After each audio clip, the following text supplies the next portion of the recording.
हाँ जी, engine start करते हैं आज से। इंजीनियरिंग का दूसरा टॉपिक रहेगा अपना इंजन। ठीक है, इंजन के टॉपिक को 3 लेक्चर्स में, 2 या 3 लेक्चर्स में डिवाइड करके सारा कंप्लीट कर लेंगे। एक लेक्चर में करवाने पे आपको समझ में नहीं आएगा। और अगर मेरे से पूछा जाए तो आपके इंजीनियरिंग के इस कोर्स में, ठीक है, इस कोर्स में सबसे इम्पोर्टेंट पार्ट इंजन ही है और वही समझने वाला है सबसे इम्पोर्टेंट। क्योंकि देखो उसके बाद में, अब देखो आपके सिलेबस में है क्या, मैं आपको बता देता हूँ। एक टॉपिक तो आप ऑलरेडी कर चुके हो, उसके अलावा आपके सिलेबस में केवल इंजन है और इंजन के पार्ट्स है। जैसे इंजन के पार्ट्स हो गए और इंजन के सिस्टम हो गए, जैसे कूलिंग सिस्टम हो गया, लुब्रिकेशन सिस्टम हो गया, फ्यूल सप्लाई सिस्टम हो गया, एयर सप्लाई सिस्टम हो गया।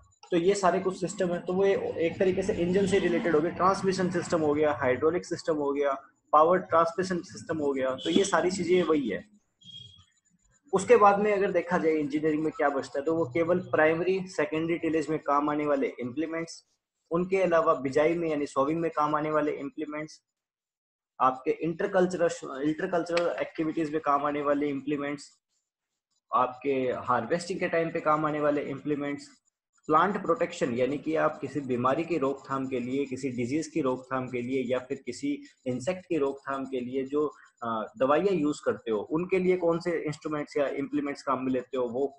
उसके अलावा फाइनली आपके हार्वेस्टिंग के लिए और फाइनली आपके थ्रेसिंग के लिए काम में लिए जाने वाले इम्प्लीमेंट्स, केवल उनकी थोड़ी सी स्टडी करनी है, जो मुश्किल पार्ट है ही नहीं। ठीक है, तो ले दे के आपका मोटा मोटा क्या बचता है, इंजन बचता है। इंजन को समझ लिया तो इंजीनियरिंग जिंगलाला। ठीक है, अब शुरू करते हैं। सबसे पहले बात करते हैं हीट इंजन के बारे में। अब यहाँ पे आपको एक चीज समझने की जरूरत है, वो चीज ये समझने की जरूरत है कि पेट्रोल इंजन में डालते क्या है अपने। जनरली बाइक सबके पास है, सब ड्राइव करते हैं बाइक्स। एक साहिल नहीं ड्राइव करता आप में से बाइक, बाकी सारे लोग ड्राइव करते हैं बाइक। तो इंजन में आप जनरली डालते हो पेट्रोल। अब पेट्रोल में क्या लगती है भाई, पेट्रोल में आग लगती है। ठीक है, आपने फिजियोलॉजी पढ़ रखी होगी अगर, वैसे तो मैंने पढ़ा रखी है लेकिन ये गारंटी नहीं है कि आपने पढ़ रखी है, क्योंकि पढ़ाना और पढ़ना दो अलग अलग बातें होती है। तो फिजियोलॉजी में आपने ये चीज को समझा है कि वहां पे क्या हो रहा था, वहां पे जो C6H12O6 था, ठीक है, जो कैसे बना, जो फोटोसिंथेसिस से बना था, उसकी क्या हो रही थी, स्लो बर्निंग हो रही थी। उसकी स्लो बर्निंग हो रही थी, उसे धीरे धीरे करके जलाया जा रहा था, यानी कि ऑक्सीडाइज किया जा रहा था उसे धीरे धीरे करके। 6 स्टेप्स के अंदर उसे ऑक्सीडाइज किया जा रहा था और वो धीरे धीरे ऑक्सीडाइज किया जा रहा था। उस वजह से क्या हो रहा है, इससे हमें क्या मिल रही थी, एनर्जी मिल रही थी, राइट। वहीं पे रेस्पिरेशन को कंपेयर किया गया था हीटिंग के साथ या बर्निंग के साथ। तो बर्निंग के केस में क्या हो रहा था, आपके पास में कुछ था कंपोनेंट, आपने उसे जला दिया, जलाने से भी एनर्जी प्रोड्यूस हुई, लेकिन वो कौन सी एनर्जी थी, वो हीट एनर्जी थी। वो इतनी जल्दी रिलीज हो गई एनर्जी कि आप उसे रोक नहीं पाए, आप उसे स्टोर नहीं कर पाए। बात समझ में आई ना। तो वो वाला कंसेप्ट है यहीं पे, कि अगर आपने पेट्रोल लिया, उसमें सीधी आग लगा दी, तो एनर्जी तो अभी भी उससे निकल रही है, लेकिन वो एनर्जी इतनी ज्यादा जल्दी रिलीज कर दी जाएगी कि आप उसे स्टोर नहीं कर पाओगे। यानी वो इन्वायरमेंट में चली जाएगी हीट एनर्जी के रूप में, टेम्परेचर बढ़ा देगी वहां का। बात समझ में आई। तो इंजन क्या करेगा, जो ये आग जलेगी पेट्रोल की वजह से, वो धीरे धीरे जलाएगा। ओके, ऐसा नहीं है एक साथ 1 लीटर पेट्रोल में आग लगा देगा, धीरे धीरे आग जलाएगा और उस आग के जलने से जो ऊर्जा मिलेगी, जो हीट एनर्जी डेवलप होगी, उस एनर्जी को काम में लेगा इंजन को चलाने के, यानी कि पहियों को घुमाने के। यहाँ पे ये मोटी मोटी बात समझना आप लोग, हम पीटीओ वगैरह पे बाद में जाएंगे, बाकी चीजों पे बाद में जाएंगे। फिलहाल हम क्या समझेंगे कि इंजन का काम होता है जी पहिए घुमाना, उससे ज्यादा हमें कुछ पता ही नहीं इंजन क्या करता है। क्लियर ना। अब समझ रहे हैं इन सारी चीजों को। सब शुरू करते हैं हीट इंजन के साथ में।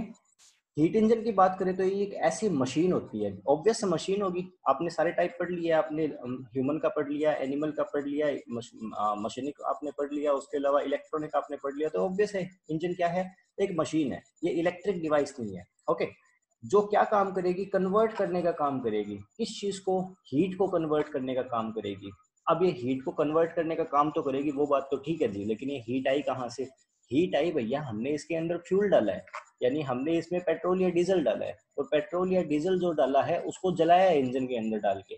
तो इसके जलने से, अब ऑब्वियस है, आप दिमाग में एज्यूम करो पेट्रोल जलेगा तो क्या हीट प्रोड्यूस होगी, गर्मी उत्पन्न होगी। तो वो जो ऊष्मा उत्पन्न होगी, उस ऊष्मा को कन्वर्ट करने का काम कौन करेगा, इंजन करेगा। अगर ये नहीं समझ रहे तो ये समझ लो, आपके घर के अंदर एक इन्वर्टर लगा रहता है, आपके घर में एक इन्वर्टर लगा रहता है। उस इन्वर्टर का काम क्या होता है, आपको अगर पता हो तो लाइट दो तरीके की होती है, एक होती है डीसी, एक होती है एसी, डायरेक्ट करंट और अल्टरनेटिव करंट। जो ये अपने बिजली के खंभों से लाइट्स आती है वो अल्टरनेटिव करंट होता है, और जो बैटरी से जो भी पावर मिलती है बैटरी से, वो सारी की सारी पावर कौन सी होती है, डायरेक्ट करंट होता है। तो इन दोनों का सर्किट अलग अलग रहता है।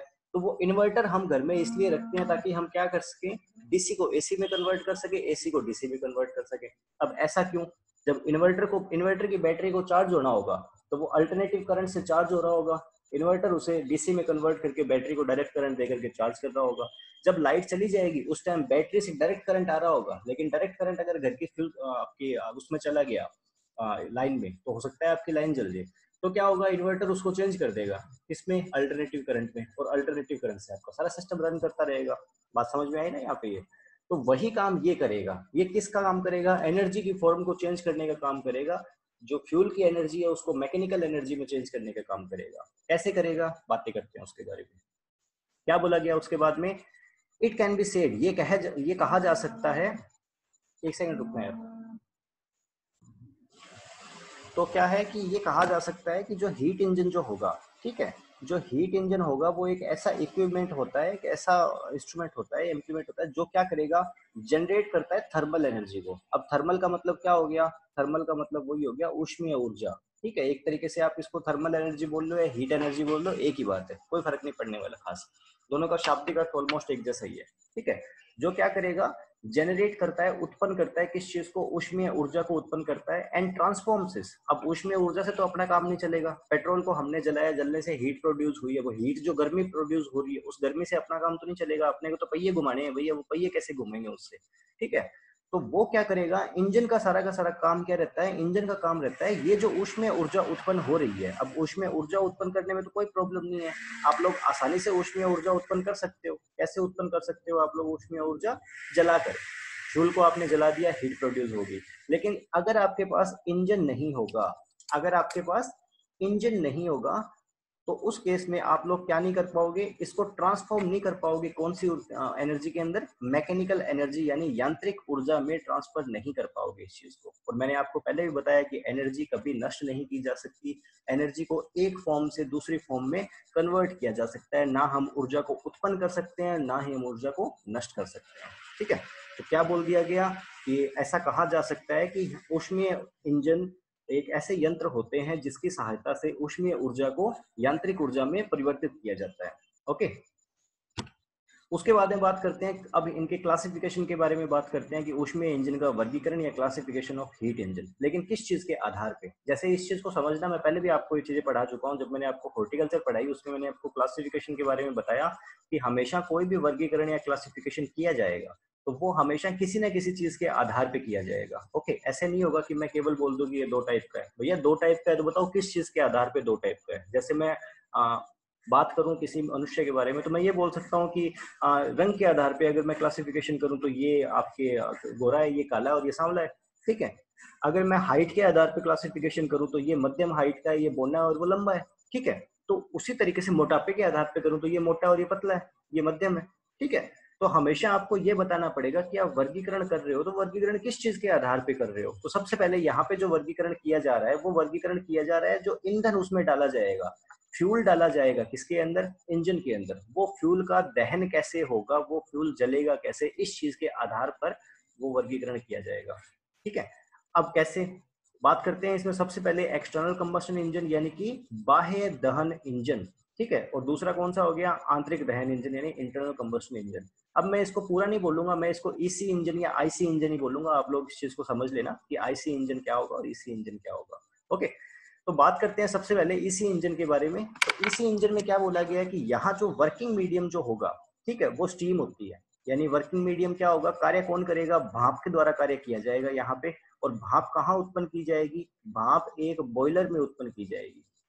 आप किन्हीं होटल्स वगैरह में जाते हो तो वहां पर भी ऐसा सिस्टम रहता है, वो क्या करते हैं, वो बॉयलर के अंदर पानी गर्म करते रहते हैं। रूम्स के अंदर वाटर सप्लाई की व्यवस्था रहती है ना गर्म पानी की, तो वो एक कॉमन हीटर रखते हैं, उसके अंदर वो पानी गर्म करते हैं और उसे सारी की सारी जगह सप्लाई कर देते हैं।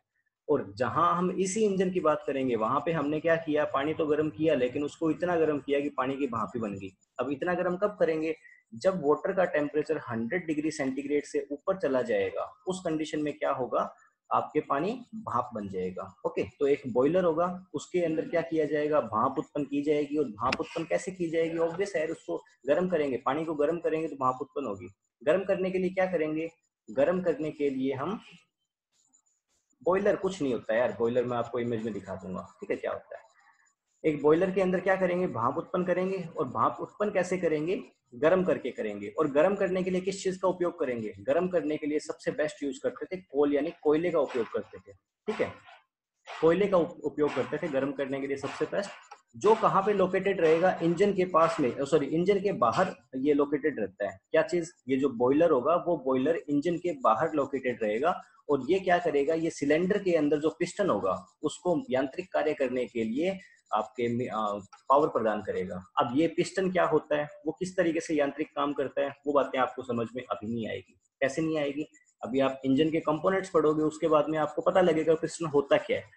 फिर आपको पिस्टन की मैकेनिज्म पता लगेगी, तो जाकर के आप इन सारी चीजों को समझ पाओगे। तो मैं हमेशा ये चीज आपको बोलता रहता हूँ कि जब आप सिलेबस को एक बार पढ़ते हो तो आपके दिमाग में सारी इमेज क्लियर नहीं होती। जब आप उसे दोबारा पढ़ते हो, एक बार आपने सारे टॉपिक पढ़ लिए, सारे टॉपिक पढ़ने के बाद में जब आप उसकी रिवीजन करना स्टार्ट करते हो, उस टाइम आपके दिमाग में सारी इमेज क्लियर हो जाती है। क्योंकि फिलहाल के पॉइंट ऑफ व्यू से अगर देखा जाए तो आप लोगों को अभी तो यही नहीं पता पिस्टन होता क्या है, इसलिए आपको कैसे समझ आ सकती है ये बात, इसका कोई औचित्य नहीं है। लेकिन लेक्चर में जैसे ही आगे जाएंगे आपको पता भी लगेगा पिस्टन क्या होता है। और उसके बाद में जब आप लौट के इन चीजों पे आओगे, उस टाइम आपको ये सारी चीजों का मतलब समझ में आ जाएगा। उसके बाद में बात करते हैं आंतरिक दहन इंजन के बारे में। तो आंतरिक दहन इंजन का कंसेप्ट बिल्कुल सिंपल है। इसके अंदर भी क्या होगा, इसके अंदर जो फ्यूल होगा उसको जलाया जाएगा, वो इंजन के अंदर ही जलाया जाएगा, बाहर नहीं जलाया जाएगा इंजन के।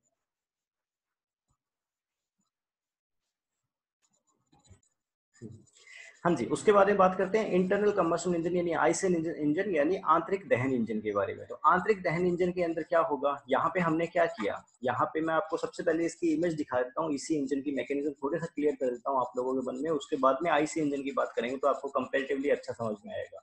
इस डायग्राम को देखेंगे अपन, यहाँ पे डायग्राम में आपको दिखाई दे रही है कुछ चीजें, जैसे कि सबसे पहले ये पिस्टन दिखाई दे रहा है आपको, जो आपको नहीं समझना क्या होता है, सही में नहीं समझना। कई बार हमें क्या करना होता है, हमें चीजें छोड़नी पड़ती है तो ही हमें समझ में आती है। आप एक साथ सारी चीजों को कभी नहीं पढ़ सकते, धीरे धीरे करके आपको चीजों को पढ़ना पड़ता है।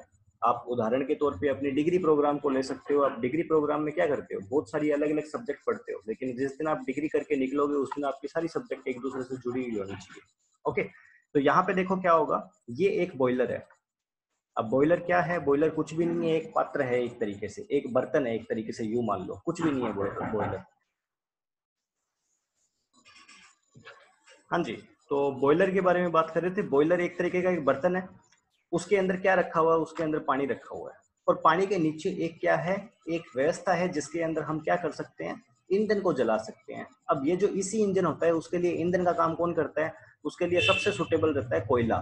ठीक है, कोयला इसके लिए सबसे सुटेबल रहेगा। जैसे आपने कोई भी मूवीज वगैरह देखी होगी पुराने टाइम की, तो उन मूवीज में क्या चीज शो करते हैं कि वर्कर्स लगा रखे होते हैं, लेबर्स लगा रखे होते हैं, और वो कोयला डालते रहते हैं। किसी ट्रेन के इंजन वाले देखी होगी, या वो जो टाइटैनिक मूवी है उसके अंदर शिप के अंदर, शिप को चलाने के लिए वो क्या करते थे, कोयला डालते रहते थे अंदर। ठीक है, तो वो जो कोयला डालते रहेंगे उससे क्या होगा, उससे आग जलेगी। ठीक है, आग जलने, ये निर्मल कह रहे हैं गदर मूवी में भी ऐसा कोई सीन है, मेरे को याद नहीं आ रहा, हो सकता है होगा। ठीक है, तो ये कोयला डालते रहते हैं, कोयले से आग जलेगी। आग जलने से क्या होगा, जो बॉयलर के अंदर जो पानी होगा उस पानी में भाप बनेगी। क्यों बनेगी, क्योंकि हमने आग बहुत ज्यादा जला दी, आग बहुत ज्यादा जला दी, टेम्परेचर चला गया हमारा 100 डिग्री सेंटीग्रेड से ऊपर। और हमें पता है कि 100 डिग्री सेंटीग्रेड से ऊपर पानी जो होगा वो भाप में बदलना शुरू कर देगा। बॉइलिंग पॉइंट रहता है पानी का ये। तो अब ये भाप में बदलना शुरू कर दिया, तो अब इस कंसेप्ट को यहाँ पे छोड़ दो और दिमाग में लेकर के आओ प्रेशर कुकर। सबके घर में है ना प्रेशर कुकर। प्रेशर कुकर का काम क्या रहता है, वही है, क्योंकि उसके अंदर भाप ज्यादा हो जाएगी, भाप बाहर निकल नहीं पाएगी, भाप की वजह से गर्मी बढ़ेगी, गर्मी बढ़ेगी तो क्या होगा, आपके मूवमेंट करेगा। क्या मूवमेंट करेगा, मूवमेंट नहीं करेगा, खाना आपका पक जाएगा। और ज्यादा मात्रा में जब भाप हो जाएगी तो वो सिटी से बाहर निकल जाएगा। स्टीम क्या कर देगी, बाहर निकल जाएगी। वो सिटी अपने आप ऊपर हो जाती है, क्यों हो जाती है, प्रेशर के कारण। वाष्प का दबाव बहुत ज्यादा होता है। अब इसका कारण क्या है वाष्प का दबाव होने का, वो मैं आपको एक्सप्लेन कर देता हूँ। कि 3 स्टेट होती है किसी भी मैटर की, एक होती है गैस, एक होती है लिक्विड, और एक होती है सॉलिड। सॉलिड में बर्फ, लिक्विड में पानी और गैस के अंदर भाप, यही बोलते हैं ना पानी की कंडीशन को। लेकिन आप किसी भी जगह पर जाओगे या किसी भी मटेरियल या किसी भी एलिमेंट के लिए इन तीनों स्टेट के अंदर देखोगे तो ध्यान रखना जो गैस होती है उसका नेचर रहता है एक्सपेंड करने का। ठीक है, एक्सपेंड करना है यानी फैलने का। बात समझ में आई ना। गैसेस के मॉलिक्यूल्स एक दूसरे से बहुत दूर दूर होते हैं, वो फैलती बहुत ज्यादा है, इसलिए जब पानी भाप बन गया तो वो क्या करेगा, वो फैलना शुरू कर देगा। फैलना शुरू कर देगा तो एक मूवमेंट आएगा, जिस मूवमेंट पे वो प्रेशर कुकर के अंदर समा नहीं रहा, इसलिए वो अंदर से प्रेशर डेवलप करेगा और सीटी ऊपर हो जाएगी, एक्स्ट्रा वेपर बाहर निकल जाएगी। बात समझ में आ गई। उसी तरीके से यहाँ पे क्या होगा, यहाँ पे जो भाप बनेगी वो भाप इस मैकेनिज्म के द्वारा पिस्टन में पहुंचेगी और पिस्टन में पहुंच के प्रेशर डेवलप करेगी। अब इन चीजों को समझना, एग्जैक्ट मैकेनिज्म मैं आपको यहाँ पे अभी नहीं समझा रहा। आपको मैं क्या समझा रहा हूँ, आपको मैं इतना समझा रहा हूँ कि बॉयलर के अंदर भाप बनी, वो भाप पिस्टन में पहुंची और उसने पिस्टन को चलाया। अब पिस्टन कैसे चला कैसे नहीं चला हमें लेना देना नहीं आज के टाइम या इस टाइम। समझ में आई बात। पिस्टन चला और पिस्टन के चलने से रेलगाड़ी चली या जहाज चली। बात समझ में आई। अब क्या होता है, कई बार आपने मूवीज में ये सीन देखा होगा, और मूवीज का रेफरेंस क्यों दे रहा हूँ, क्योंकि आजकल इसी इंजन देखने को नहीं मिलते। ठीक है, बहुत रेयर है, बहुत ज्यादा रेयर है। मतलब एक तरीके से वो धरोहर के रूप में देखने को मिलते हैं। ठीक है, तो क्या होता है कि मूवीज में आपने देखा होगा कि जब उनको स्पीड बढ़ानी होती है जहाज की या ट्रेन की, तो वो क्या करते हैं, लेबर को बोलते हैं जल्दी जल्दी कोयला डालो, तो लेबर बहुत ज्यादा मात्रा में कोयला डालते रहते हैं। तो बहुत ज्यादा मात्रा में कोयला डालने से क्या होगा, बहुत ज्यादा आग जलेगी, बहुत ज्यादा आग जलेगी, टेम्परेचर एकदम से हाई हो जाएगा। एकदम से टेम्परेचर हाई हो जाएगा तो ज्यादा मात्रा में भाप बनेगी, ज्यादा मात्रा में भाप बनेगी तो प्रेशर भी ज्यादा डेवलप होगा और पिस्टन और ज्यादा स्पीड से मूवमेंट करेगा। पिस्टन और ज्यादा स्पीड से मूवमेंट करेगा, इट मीन आप समझ पा रहे हो क्या होगा, रेलगाड़ी और ज्यादा स्पीड से आपकी चलने स्टार्ट कर देगी, या फिर आपकी जो शिप होगी वो और ज्यादा स्पीड से आपकी चलने स्टार्ट कर देगी। अब मेरे को फटाफट से चैट में रिप्लाई करके बताओ, क्या इसी इंजन का बेसिक कंसेप्ट समझ में आया कि नहीं आया। अब इसी इंजन समझ में आ गया तो आईसी इंजन समझना और ज्यादा आसान हो गया। अब आईसी इंजन कैसे समझना आसान हो गया, चलते हैं फिर से आईसी इंजन के पास में। इसके अंदर क्या होगा, अब वहां पे देखो, इसी इंजन के लिए फ्यूल का काम कौन कर रहा था, क्या पेट्रोल कर रहा था, डीजल कर रहा था, नहीं कर रहा था। इसी इंजन के लिए फ्यूल का काम कर रहा था कोयला। सबसे सुटेबल वही रहता है कोयला, भाप वाले इंजन कोयले से चलते थे।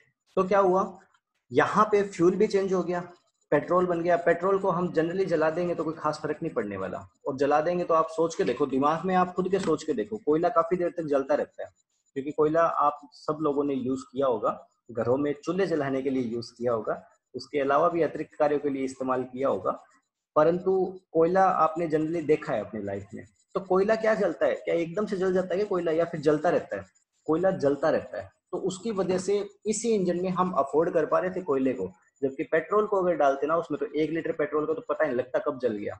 बात समझ में आई ना। तो पेट्रोल को वहां पे हम सुटेबल फ्यूल के तौर पे काम में नहीं ले सकते थे, इसलिए ये वाले फ्यूल आईसी इंजन में काम में लिए गए। और आईसी इंजन का कंसेप्ट क्या होगा कि इसके अंदर जो फ्यूल जलेगा वो फ्यूल कहाँ जलेगा, इंजन सिलेंडर के अंदर जलेगा। बात समझ में आई, इंजन सिलेंडर के अंदर जलेगा। अब मैं आपको केवल हल्की सी चीज समझा देता हूँ कि आप भूल जाओ कि उसके अंदर ये वाला पार्ट होता है, ये वाला पार्ट उसमें नहीं होता आईसी इंजन में। हल्का सा समझा रहा हूँ यहाँ पे। और ये जो पार्ट है, ये जो पार्ट है इसको बोलते हैं पिस्टन। अब फिर से बोल रहा हूँ, क्लियर कट नहीं बता रहा, बस हल्का सा आइडिया दे रहा हूँ, क्योंकि धीरे धीरे करके सीखते चले जाएंगे अपन। पिस्टन हो गया ये। तो यहाँ ये वाला जो हिस्सा है वो सिलेंडर है, पिस्टन जिसके अंदर पाया जाएगा उस स्ट्रक्चर को बोलते हैं सिलेंडर। तो ये वाली चीज होगी आपकी सिलेंडर, सिलेंडर के अंदर हो गया पिस्टन, और सिलेंडर के अंदर ही क्या करेगा, फ्यूल जलेगा। बात समझ में आई। यानी कि उसमें क्या हो रहा था, उसमें यहाँ से भाप आई और यहाँ पहुंची, इसमें क्या करेंगे, यहाँ से बंद किया इसको और यहीं पे फ्यूल को जलाना स्टार्ट कर देंगे, यानी कि पीछे वाला ये सारा का सारा हिस्सा हमने हटा दिया, यानी ना बॉयलर की जरूरत और ना ये कंबस्टन चैम्बर की जरूरत। ठीक है, तो इतना डिफरेंस रहता है कि इसके अंदर आईसी इंजन और ईसी इंजन के अंदर। ईसी इंजन आजकल बनना बंद हो गए, आईसी इंजन ही बनते हैं आजकल। और बाकी आप ये सारी चीजें पढ़ लेना, कोई खास इंपॉर्टेंट चीजें हैं नहीं, लेकिन फिर भी आपको पता है कि आपको थ्योरी के एग्जाम देने हैं, इसलिए थ्योरी के एग्जाम में तो आपके पास थ्योरी होनी चाहिए। उसके बाद में बात करते हैं एक बार फिर से एक्सटर्नल कंबशन इंजन यानी ईसी इंजन के बारे में। तो इसमें जो फ्यूल होगा वो कहाँ जलाया जाएगा, वो इंजन सिलेंडर के बाहर जलाया जाएगा। सिलेंडर क्या होता है मैं एक बार फिर से आपको बता देता हूँ। सिलेंडर ये वाला पार्ट है जिसके अंदर पिस्टन पाया जाएगा, इस वाले पार्ट को सिलेंडर बोलते हैं। और ये जो अंदर आपको एक और बॉक्स दिखाई दे रहा है वो क्या है, आपका पिस्टन है। ओके, बाकी ये सारी चीजें आप एकदम अच्छे से समझ जाओगे, डोंट वरी, लेकिन टाइम लगेगा इसमें। ये लेक्चर आपको 2 बार देखने पड़ेंगे, जब मैं इंजन वाला करवा दूंगा 2 से 3 लेक्चर में अपन कंप्लीट कर लेंगे इन चीजों को।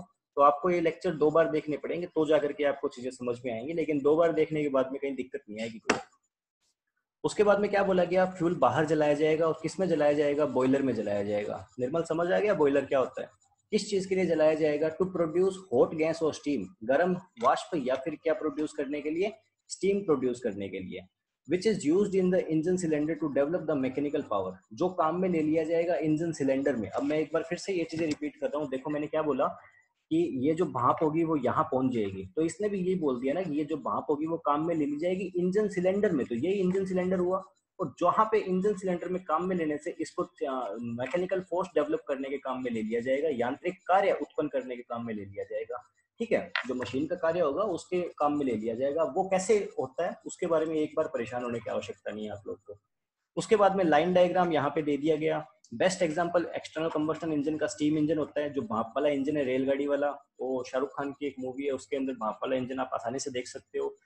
इनकी थर्मल एफिशिएंसी के बारे में बात करें तो मैंने आप लोगों को बोला था कि थर्मल एफिशिएंसी में आपको आज के लेक्चर में बताऊंगा, तो मैं सबसे पहले यही चीज आपको बता देता हूँ। वैसे ऑन एन एवरेज मैंने बोला था कि इसको आप एकदम सिंपल में आप एवरेज समझ सकते हो, ठीक है। अब समझना इस चीज को क्या होता है।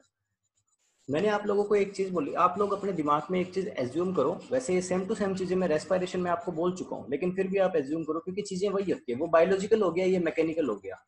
इंसान ने जो कुछ किया है वो प्रकृति से देखा है, सीखा है, समझा है, उसके अकॉर्डिंग ही किया है। हाँ, तो यहाँ पे चीजों को समझना, आपके घर में गैस चूल्हा तो सबके घर में होगा, ठीक है। तो आप क्या करते हो, आपको चाय बनानी है, चाय बनानी है, आप क्या करोगे, गैस चूल्हे को ऑन करोगे, ऑन करने के बाद में बर्तन को गर्म करोगे। अब मुझे ये चीज, आपने चाय बना ली, ठीक है, आपको सबको मैकेनिज्म आता है चाय बनाने का, फर्स्ट सेमेस्टर में सिखा चुका हूँ आपको चाय कैसे बनती है, ठीक है। तो प्रोसेस में नहीं जाएंगे, अपने अपने उसी चीज में रहते हैं कि आपने चाय बनाई, तो मुझे बताओ क्या केवल चाय का जो पानी था या जो दूध था केवल वही गर्म हुआ क्या, या उसके अलावा भी और चीजें गर्म होगी। हाँ जी सर, और चीजें गर्म होगी, क्या गर्म हुआ, पूरा का पूरा पतीला गर्म हो गया, पतीले का हैंडल भी गर्म हो गया, जो बर्नर था वो गर्म हो गया, और बर्नर के आसपास का हिस्सा था वो भी गर्म हो गया। प्लस में सर मैं ना चूल्हे के पास में खड़ा था जब मैं चाय बना रहा था उस टाइम, तो मेरे को भी बहुत गर्मी लग रही थी। बात समझ में आई ना ये। यानी हमने क्या किया, जो गैस चूल्हा था उससे जब हमने चाय बनाई तो वहां पे जो हीट जल रही थी, यानी कि जो गैस चल रही थी, उस गैस का पूरा हिस्सा हम नहीं काम में ले पा रहे थे, कुछ मात्रा में ऊर्जा नष्ट हो जा रही थी, किसके रूप में, हीट एनर्जी के रूप में। बात समझ में आई। वातावरण में चली जा रही थी ऊर्जा हीट एनर्जी के रूप में, हम उसको पूरा यूटिलाइज नहीं कर पा रहे थे। वही चीज यहाँ पे है कि मैंने क्या बोला, इस चीज को समझना कि मैंने कहा कि एक्सटर्नल कंबशन इंजन में एक मैं कोयला जलाऊं, एक में पेट्रोल जलाऊं, तो कोयला काफी देर तक जलता रहेगा, पेट्रोल 1 सेकंड में जल जाएगा। यानी पेट्रोल की थर्मल एफिशिएंसी वहां पे बिल्कुल कम होती, कोयले की थर्मल एफिशिएंसी थोड़ी ज्यादा है। उसी तरीके से क्या हो गया कि अगर मैं क्या करूं, बाइक के अंदर आप कहते हो ना 1 लीटर में कितना एवरेज देती है, तो 1 लीटर, अब उस चीज को हम क्या बोलते हैं कि 1 लीटर तेल में, 1 लीटर फ्यूल में 40 किलोमीटर बाइक हमारी चल गई, हम ये बोलते हैं। तो क्या आपको पता है कि ये जो 1 लीटर तेल में 40 किलोमीटर आपकी बाइक चल रही है, तो आपकी 40 से भी ज्यादा चल सकती थी। कैसे चल सकती थी, आपका जो पेट्रोल के पास जितनी कैपेसिटी थी, पेट्रोल के पास जितनी कैपेसिटी थी, जितनी एनर्जी थी, वो एनर्जी क्या कर दिया। हाँ जी, तो हम कहाँ थे, हम थे एवरेज पे। हाँ जी, तो 1 लीटर फ्यूल में 40 किलोमीटर आपकी बाइक चल गई, तो इसका मतलब है कि 1 लीटर पेट्रोल में इतनी ताकत थी कि उसने 40 किलोमीटर बाइक को चला दिया। लेकिन ये पूरी तरीके से सही नहीं है। जो 1 लीटर तेल की टोटल एनर्जी थी, उस टोटल एनर्जी का केवल ये कितने परसेंट, ऑलमोस्ट ऑलमोस्ट 30% उतना ही बाइक को चलाने के काम में आया, बाकी का सारा वेस्ट हो गया। अरे यार ये क्या हो गया, यानी कि मैं जो तेल डलवा रहा हूँ उस तेल का केवल 30% मैं यूज कर पा रहा हूँ, अप्रोक्सीमेट बोला है मैंने ये। अलग अलग कंपनियों के व्हीकल्स में अलग अलग एवरेज का सीन इसी वजह से रहता है। मतलब मैंने उसका केवल 30% यूज किया और 70% उसकी एनर्जी वेस्ट हो गई। यानी मेरी बाइक देखा जाए तो 1 लीटर तेल में 40 किलोमीटर से 120 किलोमीटर आराम से चल सकती थी। 30% अगर यूज करने पे 40 किलोमीटर चली जा रही है, तो 90% पे 120 किलोमीटर तो चली जाती। लेकिन फिर भी इतने आजकल टेक्नोलॉजी एडवांस होगी, इतनी चीजें बन गई, लेकिन उसके बावजूद भी आज भी हम 40 किलोमीटर की एवरेज पे बैठे हुए हैं। तो इसका कारण क्या है, उसका कारण ये है कि हम सब लोगों को ये चीज अच्छे से पता है कि जो इंजन होगा उसके अंदर क्या क्या सिस्टम रहता है। एक उसके अंदर सिस्टम रहता है कूलिंग सिस्टम, जो क्या काम करेगा, इंजन को ठंडा करने का काम करेगा। वरना तो इंजन में आग जल रही होगी तो आग जलने से इंजन पिघल जाएगा। दूसरा क्या रहता है, एक एग्जॉस्ट सिस्टम रहता है, जिसको आप क्या बोलते हो, साइलेंसर बोल देते हो आप जनरली, लेकिन साइलेंसर एग्जॉस्ट सिस्टम का एक पार्ट है जो इंजन की नॉइस को रिड्यूस करने का काम करता है, ठीक है। बाकी साइलेंसर को एग्जॉस्ट सिस्टम में आप काउंट करो, वहां से धुआं बाहर निकलता है। तो क्या होगा कि जो 100% जो फ्यूल होगा, उस 100% का 30% तो काम में ले लिया जाएगा, यानी पिस्टन की मूवमेंट में काम में ले लिया जाएगा, और अप्रोक्सीमेट वही 30% के आसपास कूलिंग के अंदर, या इनको 35 भी आप मान सकते हो, इतना 30% के आसपास कूलिंग के द्वारा नष्ट कर दिया जाएगा। इंजन कूलिंग सिस्टम रहता है ना, इंजन में पंखा भी रहता है किसी में, और एयर कूल्ड सिस्टम भी रहते हैं, वाटर कूल्ड सिस्टम भी रहता है। तो कूलिंग सिस्टम के द्वारा उस हीट को खत्म कर दिया जाएगा, और बाकी बचा हुआ वही 30 से 40% एग्जॉस्ट के द्वारा बाहर फेंक दिया जाएगा। साइलेंसर के पास जब बाइक धुआं फेंक रही है उस टाइम पास जाके देखना, उसको आपको गर्म महसूस होगा। गर्म क्यों महसूस होगा, उसमें एनर्जी है भाई, हीट एनर्जी है उसमें। ओके, अब बात है कि इंजन सारा का सारा यूज क्यों नहीं कर लेता। इंजन अगर सारी की सारी एनर्जी को यूज कर लेगा तो इंजन पिघल जाएगा। ओके, ये चीजें आप जैसे जैसे आगे बढ़ोगे उस टाइम आपको समझ में आ जाएगी। इसलिए इंजन चाह के भी सारी एनर्जी को यूज नहीं कर सकता। तो यहाँ पे हमने ये सारी चीजें समझ ली, थर्मल एफिशिएंसी हमने समझ ली। तो वही है, इसी इंजन है तो इसी इंजन के अंदर हमें ज्यादा मात्रा में फ्यूल की रिक्वायरमेंट पड़ेगी, इसलिए इसकी थर्मल एफिशिएंसी यानी कि एवरेज क्या है, कम है, 20% की इसकी थर्मल एफिशिएंसी है। यानी 80% जो फ्यूल हम जला रहे हैं, यानी 80% कोयला जो जला रहे हैं वो वेस्ट है एक तरीके से। इसलिए तो इनको बंद कर दिया गया ना अभी। एक तो इको फ्रेंडली नहीं थी, तो कोयले को जलाने से पोल्यूशन हो रहा था, और दूसरा फिर फायदा ही नहीं है, इनकी वो क्या बोलते हैं, एफिशिएंसी बहुत कम है। तो वो चीज़ है ये, जो कि क्या है, बहुत ज़्यादा कम है कंपैरिजन की जाए अगर आईसी इंजन के साथ कंपेयर किया जाए तो। होपफुली आपको ये सारी बातें समझ में आ गई होंगी। अब लेक्चर में आगे बढ़ते हैं अपन आईसी इंजन की तरफ। आईसी इंजन के अंदर क्या हो रहा है कि ये वाले पार्ट को आप भूल जाओ। ये मान लो सिलेंडर है, और सिलेंडर के अंदर ये आपके पिस्टन लगा हुआ है, यहाँ पे कंबस्टन चैम्बर है, और यहीं पे क्या कर रहा है, फ्यूल जल रहा है। अब वो कैसे जलेगा कैसे नहीं जलेगा उसके बारे में बात करेंगे। यहाँ पे फ्यूल जलने से पिस्टन के साथ कुछ होगा, हाँ जी कुछ ही होगा। अब क्या होगा वो तो आगे पढ़ेंगे तो ही पता लगेगा। कुछ होगा, मेरे को भी नहीं आता फिलहाल, तो मेरे को कैसे आएगा यार, मैंने तो पढ़ा ही नहीं अभी तक। मैं तो आपको पढ़ाऊंगा तभी मैं पढ़ूंगा, यानी मेरा लेवल आपका लेवल इक्वल है इस टाइम। ओके, तो क्या है कि यहाँ पे कुछ होगा, कंबस्टन चैम्बर में कुछ होगा, और कुछ होने से पिस्टन हिलेगा, या पिस्टन में कुछ होगा और अपनी गाड़ी चल जाएगी। वो कुछ क्या होता है उसके लिए जानने के लिए जुड़े रहिए, ठीक है। तो आईसी इंजन के बारे में बात करते हैं। यहाँ पे क्या होगा कि इस प्रकार के इंजन में जो बर्निंग होगी या दहन जो होगा, ठीक है, बर्निंग या फिर कंबस्टन या फिर इसको दहन बोलते हैं, वो कहाँ होगा, वो इंजन सिलेंडर के अंदर होगा। अब होपफुली आपको ये बातें समझ में आ गई कि इंजन सिलेंडर क्या होता है और इंजन सिलेंडर के अंदर कैसे होगा। तो इसके अंदर दो तरीके होंगे जिसके जिसके कारण दहन हो सकता है। तो यहाँ पे ये जो बातें लिखी हुई है वो बातें आपको पूरी तरीके से समझ में नहीं आएंगी, मैं पहले ही बता देता हूँ क्यों नहीं आएंगी। उसका कारण है क्योंकि ये बातें डायरेक्टली कनेक्टेड है डीजल इंजन और पेट्रोल इंजन से। अभी तक हमने तो यार इंजन के बारे में नहीं पढ़ा, कहाँ डीजल इंजन कहाँ पेट्रोल इंजन, ठीक है। तो इसलिए आपको ये बातें समझ में नहीं आएगी, इसलिए मैं इन पर ज्यादा फोकस नहीं करूंगा अभी। और ऐसा नहीं है कि आपको कभी समझ में नहीं आएगी, अभी समझ में नहीं आएगी। क्या बोला गया, अगर हम रैपिड एक्सप्लोजन करते रहेंगे, एक्सप्लोजन का मतलब क्या हो गया, विस्फोट करना, एयर फ्यूल मिक्सचर का, ठीक है, हवा और फ्यूल के मिश्रण का अगर हम क्या करते रहेंगे, रैपिड एक्सप्लोजन करते रहेंगे सिलेंडर के अंदर, और उसको स्पार्क प्लग के द्वारा, एक स्पार्क यानी चिंगारी के द्वारा। अब इस चीज को भी आप समझना, जिन लोगों के पास पेट्रोल व्हीकल है यानी पेट्रोल कार है, वो लोग समझते हैं कि पेट्रोल इंजन के अंदर हम सीएनजी इंस्टॉल करवा सकते हैं, ठीक है। सीएनजी को हम घरों में काम में ले सकते हैं एज ए गैस सिलेंडर, ठीक है, कुकिंग के काम में ले सकते हैं। गैस सिलेंडर के काम में फिलहाल जो आ रही है वो है LPG gas, liquid petroleum gas.